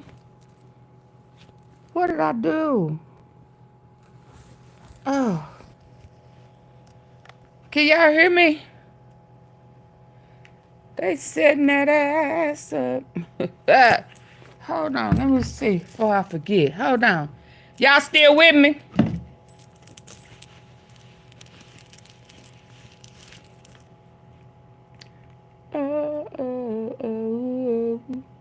Okay, let me do.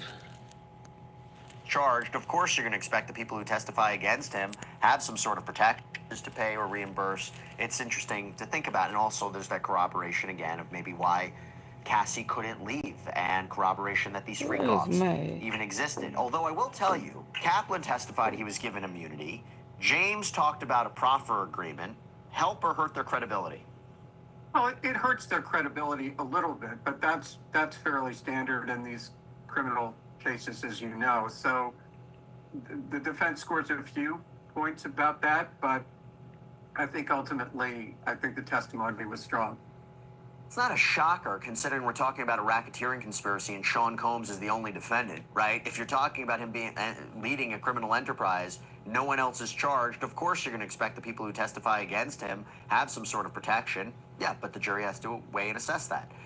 So now I want to get into something else. I want to get into the testimony of what was found, A, when Combs was arrested in New York in September 2024, what was found in his hotel room at the Park Hyatt, and B, what was found at his Miami property when it was raided by the feds last year. So let's start with the hotel room. So again, he comes to New York voluntarily to surrender himself to authorities. He knew he was going to be arrested. He knew he was going to be charged.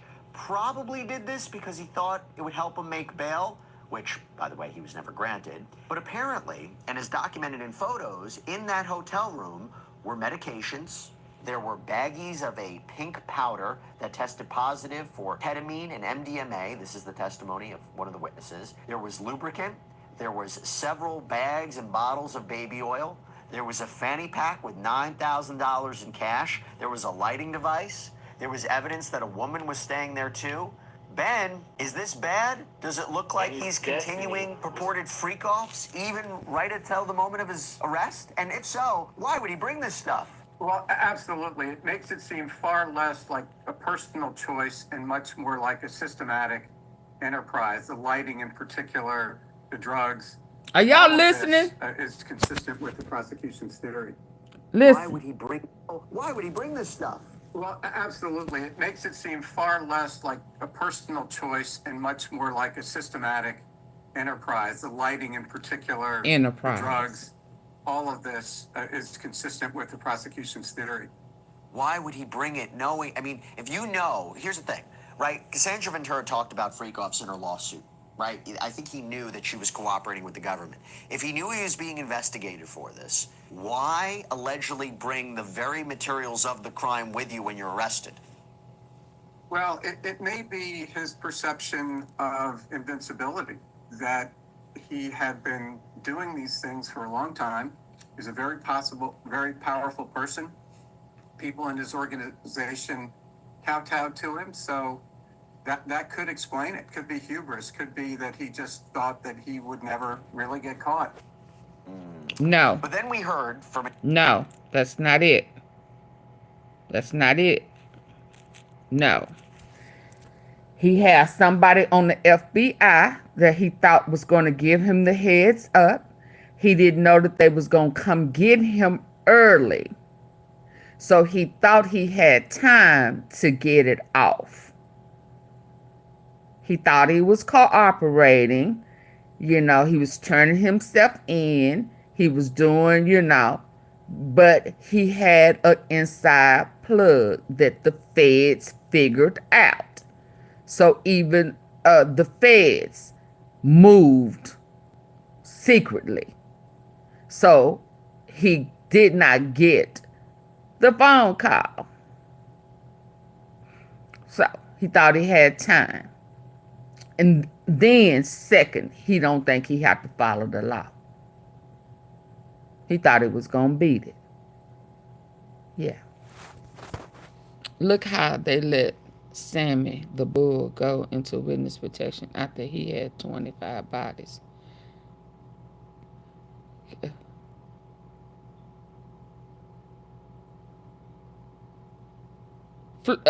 Sammy the bull, what God are you talking about? What? It may be his perception of invincibility, that he had been doing these things for a long time. He's a very powerful person. People in his organization kowtowed to him, so that could explain it. Could be hubris. Could be that he just thought that he would never really get caught.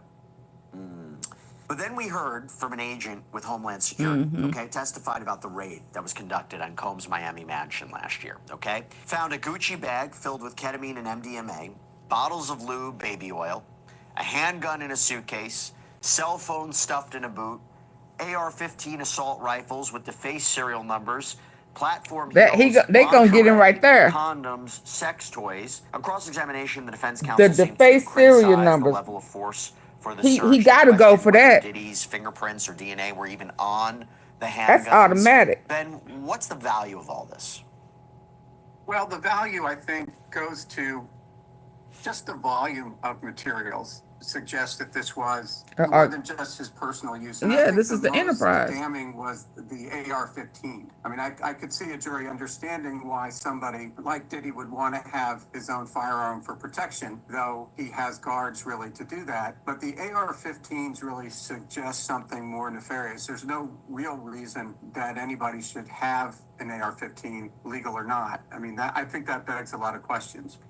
Look, I think they need to, prosecutors, they need to convince this jury that we're dealing with the mafia, right? Because that was what RICO was first established for, organized crime.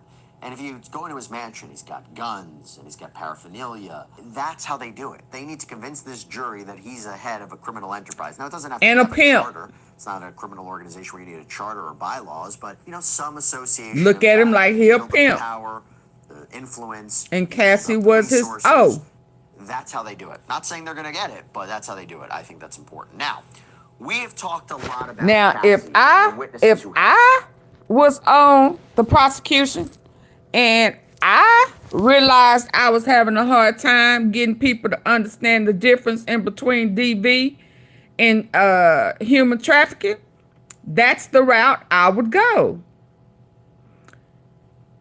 She was young. He groomed her. He manipulated her. He pimped her. She was his main. And they moved from state to state, owing with escorts.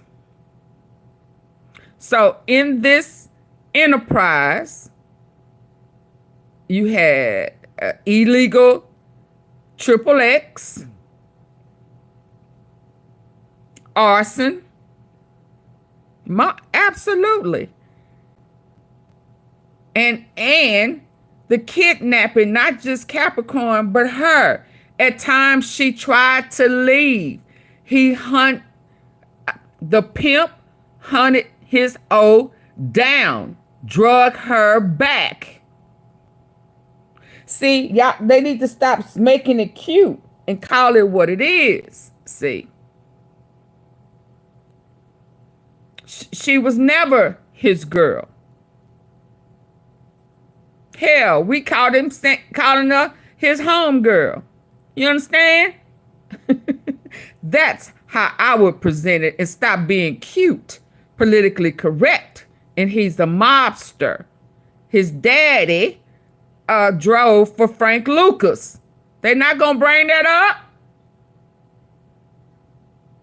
You mean to tell me they not gonna bring up who his daddy is?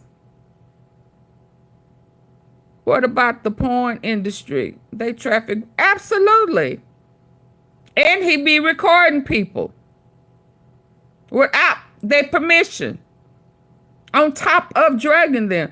Are they not gonna bring up who his daddy is, y'all? And they talking about mob and organized crime. Where do y'all think he got it from? His mama was married to a man, his daddy, who was in with Frank Lucas and Barnes. Do y'all not know that? They're saying Trump will pardon Diddy. I don't care nothing about that. Then that mean the feds will have to get him on some of them underground. So they need to go ahead and be prepared for that. Yeah. Yeah. They still got more crimes with Diddy. And again, remember, he got some state charges and shit. And one of them, he can't pardon. And where's Ava? And why Trump didn't pardon Ira Kelly? Huh? But he done did business with Diddy. And Diddy and he gonna try to get Diddy out because his name is on some of that shit them feds done pulled up out of that Miami house or Los Angeles. Yeah. Trump name on it. Absolutely. Because remember, he like putting his hands in people's panties. Yeah. Let me go on for Her credibility. Yeah. What I haven't talked about yet was her mother, Regina Ventura. She too testified this week. What is She DK? testified I don't know what deceit. DK Injuries is. on Cassie, took photos of them. She testified that Combs threatened to release sex tapes of Cassie because she was in a relationship with Kid Cudi. That Diddy was demanding $20,000 because That's his story right there. that he spent on He Cassie, don't. which He. is now It's a in whole relationship bunch of with Kid stuff. Cudi. So what does Regina do? Well, she claims, she testified that she took out a home equity loan to pay it, but the money was actually returned to her. And I will tell you, it was some explosive testimony. The defense What is didn't even DK? question her, Ben, which I thought was interesting too. She says she's not going to considering what she testify was against Diddy. She backed out. Yeah, I thought the testimony was very strong. I can understand why they wouldn't want to cross-examine her in any depth because she's such a sympathetic witness. They might have asked a one sentence question. You're Cassie Ventura's mother, right? I mean, just to remind the jury that she obviously would do anything for her daughter. But I think they were right not to go after her very strongly because I think it would really poison the jury. It may be. You could be 100% right. I mean, there were avenues for them to question her about. I mean, it's a serious allegation that Combs was blackmailing. Absolutely. And it was Diddy's staff from Bad Boy Enterprise who gave her instructions on how to wire the money. Talk about paper trail. Right, Ventura. And blackmailing is a very important theme in a sex trafficking case. So interesting that they didn't question her about it. Now, let me tell you who we heard from also. We heard from another witness named Sheree Hayes. Now, he is not only known as Sheree Hayes, he is also known by his stage name, The Punisher. So this is a stripper who says that Justin Bieber backed out. numerous times, including, by the way, Jamie at a Foxx Trump now Tower saying Diddy didn't have nothing to do with it. A lot of them being paid off. room naked. He was handed $800 in cash. Testified he performed for them 8 to 12 times. and that Combs was directing these encounters, which is what, by the way, Cassandra Ventura had testified to. Absolutely. But here's the thing. He also testified it never seemed to him that Cassie was uncomfortable during the freak-off sessions. And he even testified it seemed like it was consensual as far as he was concerned. So, Ben, why would the prosecution call him then? I had that same question because I think he was more helpful to the defense than he was to the prosecution. But again, I guess the money angle goes more to the racketeering. Goes to the than racketeering. personal. But I think he was a mixed blessing for the prosecution. Or they're just trying to establish, hey, you know what? Transportation to engage in prostitution, right? Because Cassandra Ventura is being shipped to all these different places and having relations with sex workers of some kind or people being paid for sex. There you go. Or maybe it's just to establish, sometimes I forget about it, but in every case, you just have to establish a fact. You have to establish a freak-off occurred. Yes, you can have Cassie testify about it, but you have the escorts, have the sex workers testify. There was a freak-off. I was part of the freak-off. And they was paid. Establish that as a matter of fact for the jury. That's a great point, and he helped them do that for sure. Yeah, he's paid for sex. Okay, It's Ben, you know what illegal. I'm going to talk about now. I got to talk about Dr. Dawn Hughes. So this is a board-certified forensic and clinical psychologist who testified in your trial, the Amber Heard, Johnny Depp trial. She testified on behalf of Amber Heard's side, and she was called here. And it seemed the reason that she was called was to have the jury try to understand A whole how big is old it sandwich, possible Kristen. that Cassie can claim she was a victim of sex trafficking and forced to It's gonna perform be a non-consensual submarine freak-off, sandwich. but she didn't leave Combs in their long relationship. Why did it appear that she set up the freak-offs? Why did it appear that she paid workers? You have text messages where she's seemingly encouraging the freak-offs. Well, could there be psychological issues at play? And Dr. Hughes testified about power dynamics, how abusers trap victims, including through love bombing, including showering them with gifts and compliments. There's trauma bonding, can cause someone to stay, a victim being financially dependent upon their abuser, the effects of psychological abuse and sexual abuse, that traumatic memories can be buried down, may take therapy to resurface for someone to understand what exactly happened to them. And she even testified, if you're going against someone who has wealth, access, and privilege, who's going to protect me? But on cross-examination, she was questioned about the fact that she didn't examine Cassie, okay? She's providing general opinions. I mean, she even described it as general subject matter testimony, that she's a paid expert, admitting A lot, 60% of her income comes Christine. from courtroom testimony. A lot. She was asked about malingering, so that's about someone faking symptoms. She was also asked about financial motivations, like maybe Cassie suing Diddy. So Ben, look, you might be a little bit biased here, but what are your thoughts on the testimony of Dr. Dawn Hughes? I thought that the cross-examination, in my opinion, was devastating. As you pointed out, the fact that she didn't have any interaction with either of the two, either with Diddy, which you would understand, but none with Cassie. So she's violating the Goldwater rule, which is you don't form an opinion without actual firsthand knowledge. I thought that was very damning as far as her testimony. Also, the fact that she had only testified as an expert on behalf of the alleged victim, I think that also showed that she had a bias and that she came across a bit as a hired gun. Well, let me ask you this. From a point of law, there were certain things she couldn't testify to. Okay, so she couldn't come in and talk about coercive control. That was litigated before. She couldn't testify about it. Witnesses can come in and provide general, like she says, general subject matter testimony without talking about the specifics of the case or talking about the specifics analysis of the people in the case, right? They can provide general subject matter testimony. Like, for example, in a use of force case, somebody could talk about use of force without talking about the particulars of that case. That's permitted, right?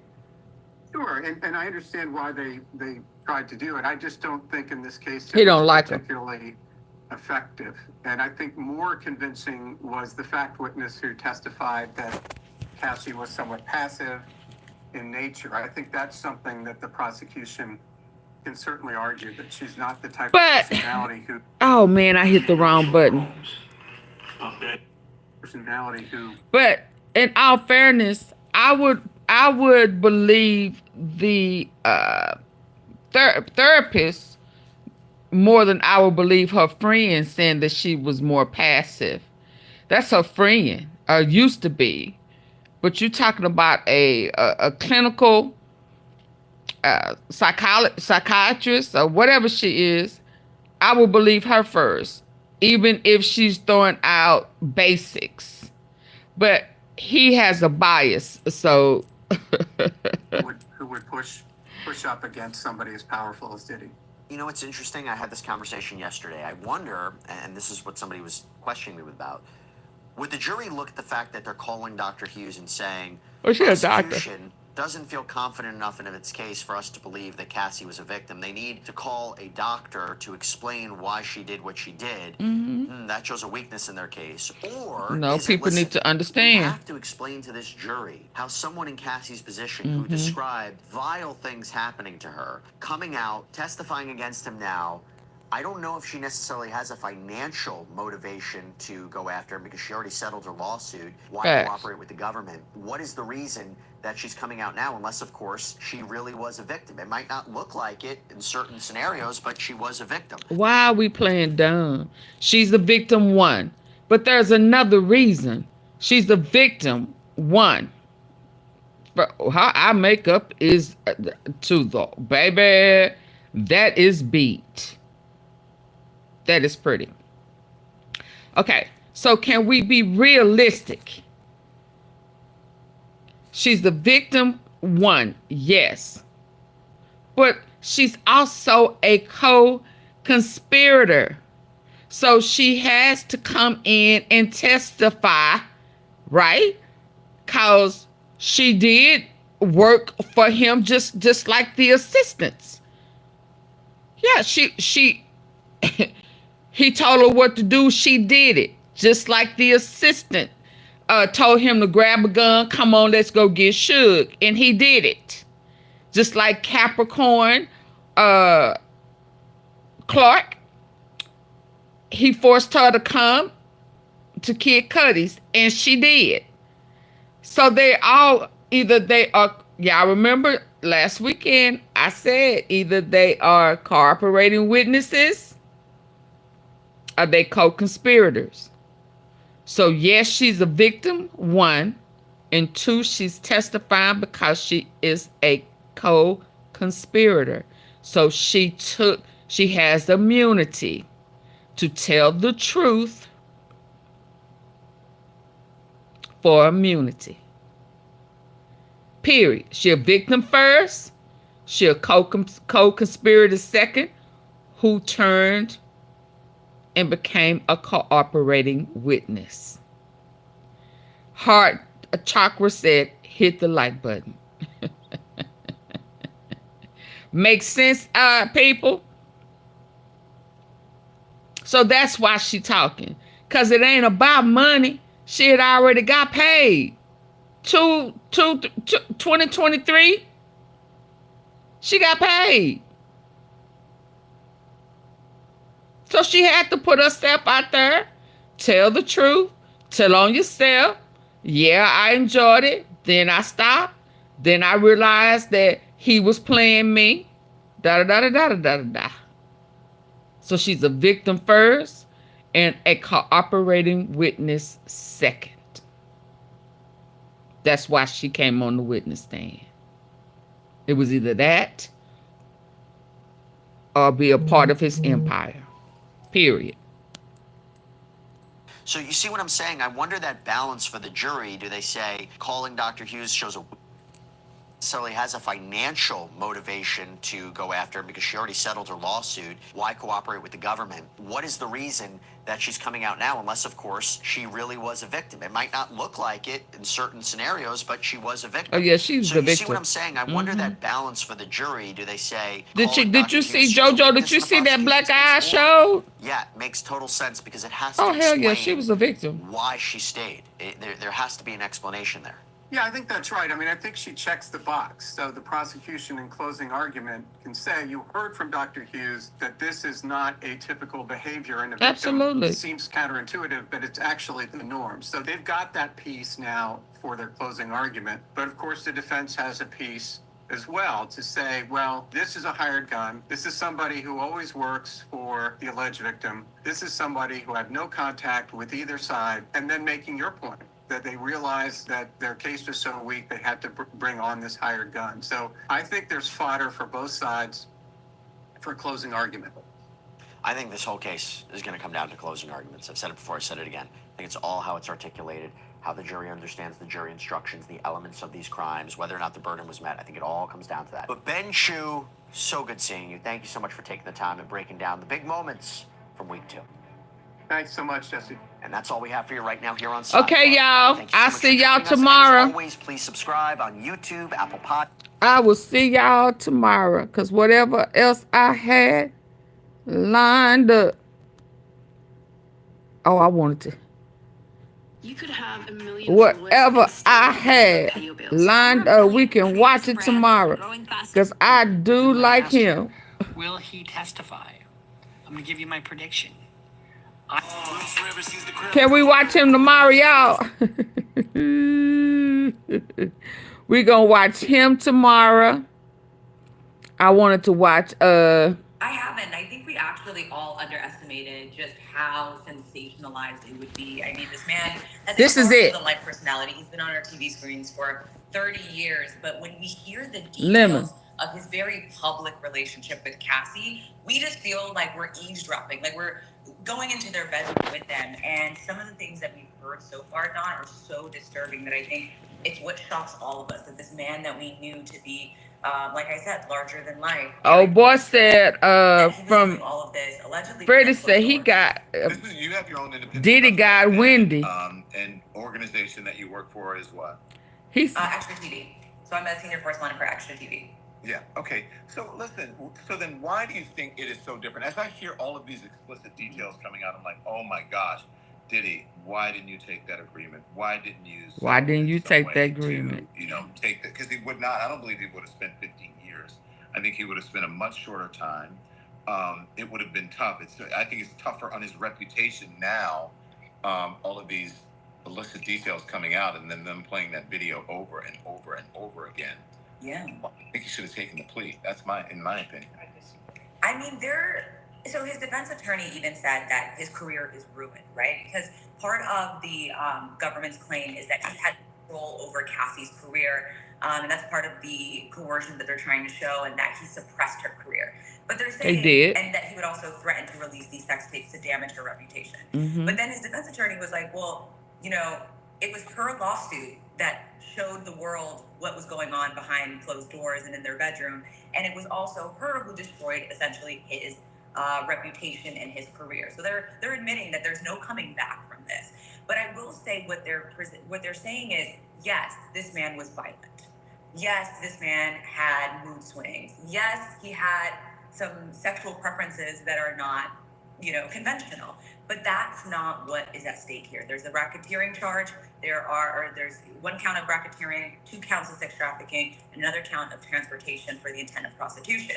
And so what they're saying is these are not federal charges. This may be a domestic violence charge. It may be even a sexual abuse charge, but these are state charges that I'm sure have passed the statute of limitations. So they're not saying that their client is an angel, but they're saying that the government is trying to go inside his bedroom and basically incriminate him for having sex that's not conventional. Non-traditional. Listen, it ain't even DV. It is, let's just say, it's aggravated assault with a deadly weapon. Huh? Assault with a deadly weapon. It is far beyond DV. Come on. He had vases, all other, he said a bottle on the plane, busting bottles and shit. No. Yeah. And that ain't her husband. She had her own spot. People said you shouldn't be kink shaming anybody but this is different because of the charges that are involved, right? The trafficking and all of that. How do you think that the prosecution is doing in making their case? I think they're building it slowly, very slowly, and they're actually now focusing a lot more on the racketeering charge. So in the beginning, because Cassie was 8.5 months pregnant, they had a deadline, right? They knew that she was going to give birth any day now, and so their star witness went third, which I thought was, I feel like it is what it is, right? They couldn't do much about it. But they also, this is an 8-week trial. So her testimony was very powerful and the jury was intently listening. Still has, the jury has to remember it 8 weeks from now, right? When they're reaching a verdict. And so what I think they're doing this week was to build the racketeering charge, to show that Diddy was a music mogul, a businessman, but he was also using his business and his network of employees to engage in criminal activity. So we heard from 2 Homeland Security officers who talked about just some of the things that they were finding in the raids. And then we talked to 2 former assistants that talked about how he was as a boss and the things that he made them do. One even got immunity because he didn't want to incriminate himself for example, buying Diddy drugs or turning a blind eye to some of the abuse that he witnessed. And so the racketeering charge is broad. And usually, we think about it as associated with gangs and the mafia, but they're saying that he, in a similar way, was a crime boss of that Absolutely. This A is crime boss. the first Absolutely. fully immersive sleep system. Intelligent. And again, A crime boss. And it's blowing my mind that they're not bringing up who his daddy is. What is this? Hold on. What is this that's sitting here? To escape from Diddy. Is there such thing as life and then Oh, that's that Mace. Y'all hold on, because I got this picture right here. Why are they not bringing up who his daddy is? Oh, I hope I done charged up enough juice. Yeah. Frank Lucas. Melvin Earl Combs. He worked for Frank Lucas. And the Barnes guy. So it's in his DNA. Okay? Why have they not, do they not know this? Yeah, a crime boss. That's his roots. That's why I told you his mama used to do the sex parties and shit. She used to have the parties and the women for the pimps and the drug dealers. They don't know that.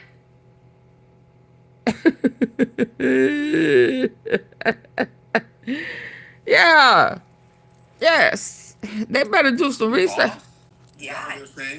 Nobody's bringing it up. That he was the head of this organization, but he was using this organization and its employees to help cover up some of his criminal activities, to help him engage in some of his criminal activities. They even talked about, for example, one of the former assistants said that he had to drive Diddy to go confront Suge Knight, and there were guns involved, and he saw him grab some guns so that he could go confront Suge Knight at a diner. So that's kind of what they're building right now. Let me ask you, are you watching the jury? I am. Sitting there. Tell me about the reaction. Hi, Rena. Because, again, that's a lot of stuff. You had the urination thing. You had the nipple thing or whatever. Mm-hmm. What has been the reactions from the jurors? Yeah, so the jury makeup is about 8 men, 4 women. And diverse group of people. I think a colleague of mine best explained it. If you walk into, if you look at a New York City subway, anyone who's walking out of it, that's the jury makeup, right? Very diverse group of people. But I will say during Cassie's testimony, they were intently listening, and the jury got to see still images from some of these freak-off tapes. The public and the press, we didn't get to see it. They had privacy screens on their screens. They had, later on, they're going to introduce headphones if there are any kind of audio that they have to listen to. But I will say that you could see them intently listening and watching, and you could see them, furrowing their brows, for example. But the most profound moment for me was when Cassie was talking about in 2023. This is 5 years after she left Diddy. But she said that she kept getting these horrible flashbacks. These, from these traumatic events. And she says that she decided that she wanted to walk into traffic, that she could not live anymore. And she's sobbing on the stand, and she wasn't showing much emotion. During her whole testimony, it was very matter of fact, very soft tone. But at this point, she is sobbing, talking about wanting to end it all, and that her husband stopped her and helped her get into rehab. And when she's done with her testimony, I look over at one of the jurors, and a female juror looks over to another male juror and mouths, "This is hard." And she starts wiping away tears. And so I do think that Cassie's testimony really touched them. There was a moment, though, I mean, these are long days, Dawn. Last week, it was from 9 to 5 every day. It was going a little over 5 o'clock. So you see, like, after lunch, they're getting a little bit tired, but they're still trying their best. And the judge thanked them for their public service. During Kid Cudi's testimony yesterday, when he was explaining a meeting that he had with Diddy, where he described him as a Marvel supervillain, he said he walked into a room and he was staring out of the window like a Marvel supervillain. The jury chuckled a bit. And so I do think they're very engaged. It is long days, but Cassie's testimony particularly, I think, was very impactful for the jury. I don't know. And look, I mean, you can't help but feel for Cassie when you look at that video, right? Regardless of if you're not interested in being with her, or if there whatever happened, you still should not be beating a woman or anybody like that. But I'm wondering, when you mentioned Kid Cudi, Diddy went and unwrapped. He's accused of breaking into his home and then unwrapping his Christmas presents. Yeah, so he didn't, and that was something that the Diddy's defense attorney pointed out, right? He said, did he, smash your furniture or like break any glass, or when you walked in was your home completely destroyed? And he said no, but you could tell that someone had been inside. And I think that's what they're trying to get at, is this kind of intimidation that this level of intimidation that Diddy had. And when he was explaining it, it was December 2011. At this point, earlier that year, Diddy had introduced Kid Cudi to Cassie and said, "You guys should make music together." The two fell in love. They got close in the studio and they started dating. Now, to his knowledge, Kid Cudi, he didn't know that she was still seeing Diddy. And it's not even clear yet if she was still seeing Diddy, or if they were just so on again, off again, that he was just around. But the minute that Diddy found out, it was all hell broke loose. Cassie calls Kid Cudi and says, "Diddy has your address. He's gone the way." And so they go into a nearby hotel to lay low, and he calls Diddy, and Diddy says, "I'm here. I just want to talk." And so when he goes home, Diddy's nowhere to be found, but he says that, for example, his front door was unlocked. He left it unlocked, but when he went inside, the Christmas presents were open, and his dog that usually roams free around the house was locked in the bathroom. Then, a few weeks later, we have this incident with the Molotov cocktail, where someone, while he was out of town, ripped a hole in his Porsche convertible and dropped a Molotov cocktail inside and set his car on fire. And so while there's nothing, the defense You forgot to tell him that linking Diddy to it, he wasn't at the scene of the crime. he told him he was going to do it. He believes that it was Diddy, and when he talked to him and asked him after they tried to squash the beef, and he looked him right in the eye, he said, while he was shaking his hand, and said, "What are we going to do about my car?" Diddy said, "What car? I don't know what you're talking about." Now, you say that you think that they're slowly and methodically making their case. As I watched some of the attorneys, just doing, and many of them are not in the courtroom, but they are listening and reading the transcripts and listening to, reporters give the testimony. They believe that there's a possibility that Diddy could get off. That they're not proving the RICO or even the, maybe the interstate, whatever, prostitution. Trafficking. Do you agree with that? Trafficking. Do you agree with that, Mona?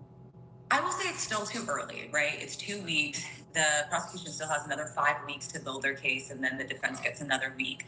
So I will say it's still too early. But what I will say is that the defense really is pushing back. They are saying that this is a toxic relationship. There was domestic violence. We are not shying away from that. There are 2 Diddys. The one that we knew, the entertainer that's larger than life, and the one that you saw in that video at the Intercontinental. They're not shying away from that. But what they're saying is, this is not RICO. This is not sex trafficking. These are 2 people that were in a loving, volatile relationship, and things went south, and they ended up breaking up. Yes, they had, unconventional sex. They were part of a swingers lifestyle. They're even trying to frame it as that it was a rock star lifestyle. And then to refute the fact that they're saying that, he had Cassie's career in his hand, that she was essentially his employee under Bad Boy, they're saying someone like Cassie, an up-and-coming artist, wouldn't get the chance to collaborate with Nicki Minaj, with Rick Ross, with Lil Wayne, if it wasn't for Diddy. So in fact, he did help her career. Oh, what that music is? To separate the two. Where's that music at? Who was engaging in commercial sex, which is evident, right? You have the male escort saying, I got paid to engage in these freak offs. But they're also saying that she wasn't coerced, that she really wanted to be in a relationship with him. Well, I mean, he helped her, whatever. That doesn't mean you can abuse someone or, you know, or as they say, not just like mind F them, right? Mm-hmm. They believe that he had a hold over He her absolutely. because she was so young, right? Right. That she was mentally abused and that she was groomed. Absolutely. I want to ask you about because there's been this sort of salacious. By the way, guys, hit the hearts so that Mona and I, more people will become aware of Mona and I's conversation. Mona, this is your first Substack Live, right? This is my first Substack Live, Yeah. but I love what you're doing, Don. Yeah, so thank you very much. So if you are in right now, thank you. The hearts are hearting. Smash that screen. Hit the heart, hit the heart, hit the heart. You know, there's been this sort of salacious aspect of, you know, Diddy is gay. Everybody's like, oh, you went to the Diddy party. If there's anything that seems gay or, you know, that has anything to do with same sex or, you know, there's a lot of homophobia going around. Is that sort of an under... Does your internet bill? Oh no, they ain't even tapped into that yet because they ain't tapped into the real freak off. Undertone that... P. Diddy.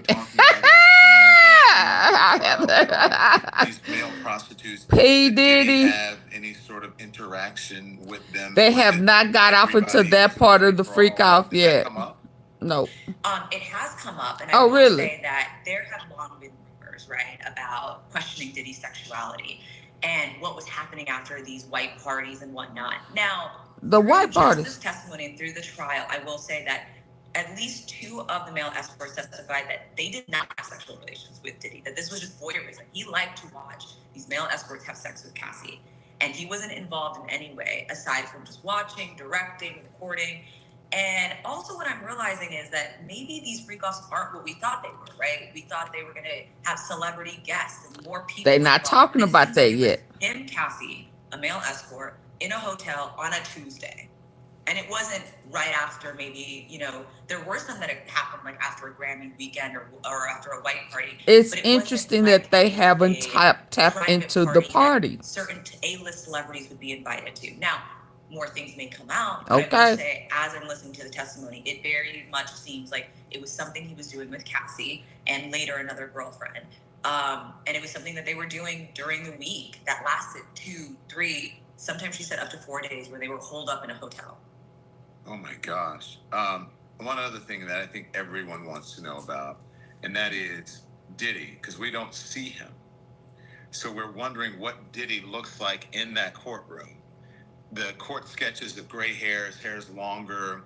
We're used to seeing Diddy a certain kind of way, right? Always dripping in designer fashion and probably dyeing his hair that we did not know about. Okay, no shame in that. But what does he look like in that courtroom? So I remember when he was first arrested during his arraignment hearing, and he had a full head of black hair. He was a little bulkier, I will say. He had a black t-shirt and gray sweatpants. He looked like the Diddy that we've all seen for years, right? And this is the man that popularized... Wait, say that again. A glitch on my end. Say again. In those freak offs, but the other freak offs, yes, he was. He had a fresh fade. He was wearing a black t-shirt. But then I will say, and mind you, this is the man that popularized like luxury fashion and bling bling and all about the Benjamins in hip hop, right? He really led that charge. And then when he came out during the jury selection, he looked unrecognizable. He lost a lot of weight. He has a full head of gray hair, just a little bit of black specks throughout. He's also wearing these Cosby-esque sweaters, like these crew neck sweaters with a white collar underneath.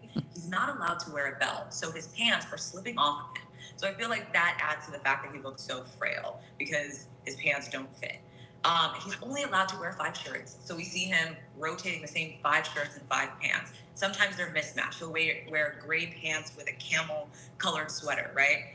And the only way I could describe it, I said one day he like turned around, and mind you, he's very humble and he's talking to his attorneys. You see him smiling and laughing. When his family comes in, he blows them kisses. He's always doing this heart symbol. And at one point I just looked at him and said, you look like my East African uncle, right? Like he just looked like someone that you feel sorry for because he looks just elderly and frail and looks like he couldn't hurt a Yeah, those fly. are But I feel different like parties. that might be intentional, right? And I think it's just a It may be contrast intentional. to the man that they're saying was powerful and was physically abusing Cassie, even though we see it with our own eyes in that videotape. I just think that his appearance is disarming. Wow. Gray hair. Can you dye your hair? I think you could dye your hair in prison. No. Some people are speculating. Yeah, some people are speculating that may be intentional, that they want him to look like this disarming older man rather than Diddy, this larger-than-life hip-hop mogul. The most, what have you picked up on the most? Has there been anything that is the most shocking to you, or maybe the public is not privy to some reporting that people aren't doing? Because I know that you are a very observant reporter.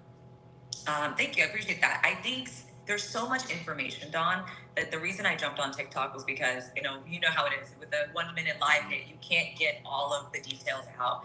And I think a lot of it was how often that they would have these freak-offs, right?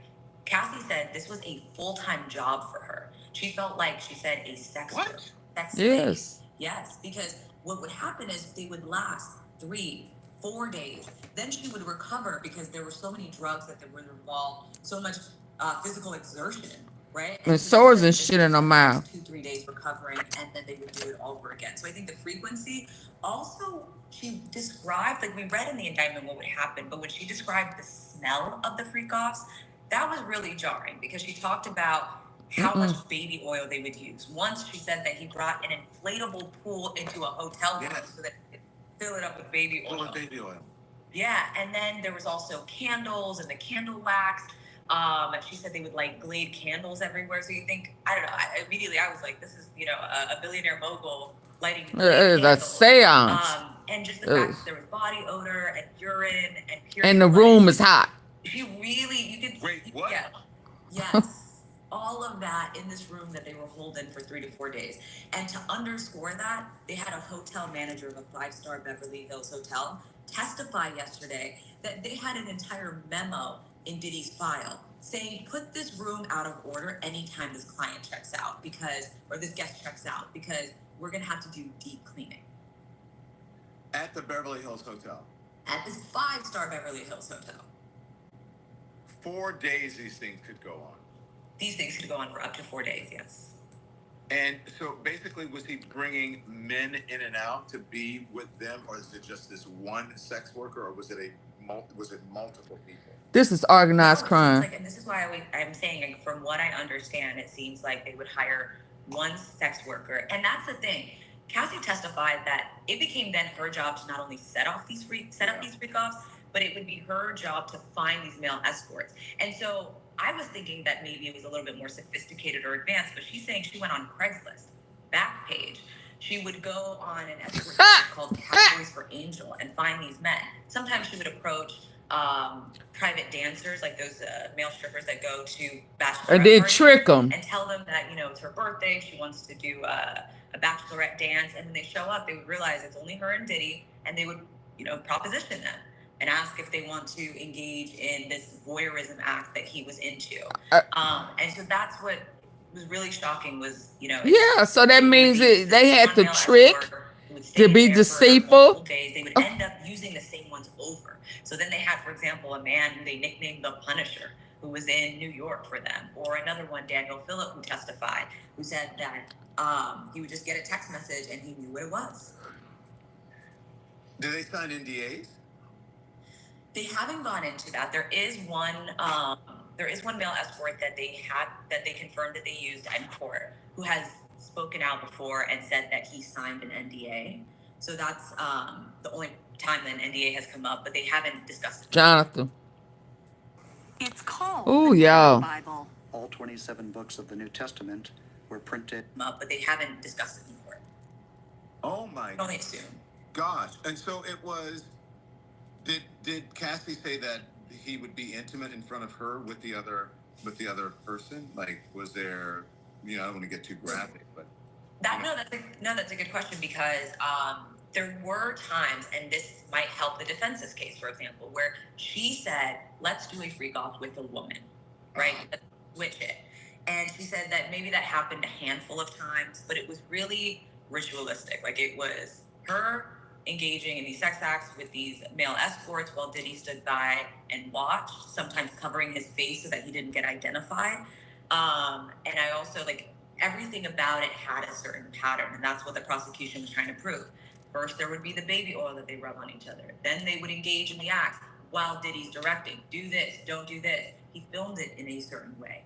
And then they're saying he used those tapes as blackmail. He threatened at least once to release these tapes to the public. And the prosecution has those tapes. The prosecution has those tapes. And they played stills. They showed stills. They didn't show the tapes, but they showed stills from the tapes. Yes, Cassie turned over broken laptops to them. They extracted the video and they showed those stills to the jury.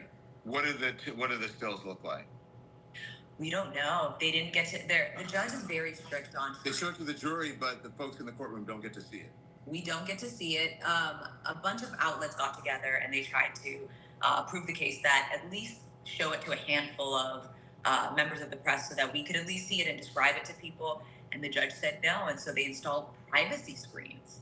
And later on, they're going to discuss even if they are going to play portions of the tape, like if the defense decides to play portions of the tape, that they're going to have the jury members wear headphones. Have the jury members wear headphones so that they can hear what's on the tape, but the public at large can't hear what's on the tapes? Yeah, so those of us sitting in the gallery don't hear it. Wow, Mona, this is crazy. Yeah, it's more than just freaky sex and domestic violence.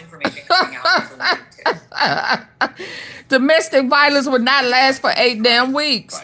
And right, and there's what 4 or 5 more weeks to go. Yeah, this is more than just DV. 6 more weeks to go. Yeah, I thought it was 6 weeks altogether, but no, it's longer than that. It's 8. Yeah. Oh my God. Yeah. Mona, where can we find you? Yeah. Okay. I hope y'all ate well over here at the tea. Did y'all get y'all tea tonight? Did y'all get y'all Friday night tea? Yes, we have to know, good people, that this is more than just about DV. It still got 6 more weeks, baby. They are building a mega sandwich.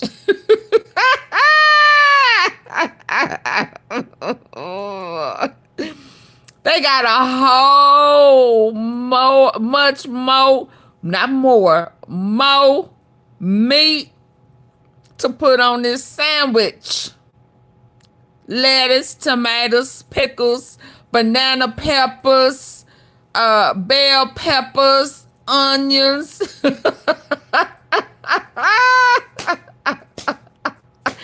They got all of that to put on this sandwich. You gotta know it's more than just about DV, baby. And you got more people coming with the arson. And if all else fails, where is Ava? Where them kids? Where them kids at? Where them kids at? Huh? Yeah. Oh, where are those kids at? Where them kids at? Pop. Where them kids at? Yeah, where the kids at? Yeah. And they got to get to the sex off with the celebrities. Where the drugs and the tainted and where the pink powder. Huh? All these people that done got sick and fell off and died. And the making of the band's guy that Diddy threatened, he mentioned something about putting something at fentanyl and stuff on people's doors. You're welcome, Christina. We'll be back tomorrow. Make sure y'all like, share, subscribe, put the top bell notification your on the notifier, the top bell. Yeah. He said he putting stuff on door handles. And hell, he got in Kid Cudi house and didn't break in. Moved of cameras, scared the hell out the dog. The dog got PTSD. Hell, Freddy said he just realized that from the threat of Diddy years ago that he has PTSD, and he didn't realize that that's what that was. Yeah, Freddy went hard, baby. Oh my God, he went up in there. That's what I'm gonna start back on tomorrow. Making of the band. Yeah, he went in there, baby. And that other one. Okay, yeah, I'll see y'all tomorrow. Probably be around 1 o'clock. Okay, good night. Right. He got endless pending charge. Absolutely. And he still got some in different states. You got California and Miami. California and Miami at the least. California and Miami. Okay? It ain't over. Fat lady ain't even picked up the mic yet, baby. We still on sandwich number 1. He out of here. Okay, I'll see y'all. Good night. Good night. Mwah.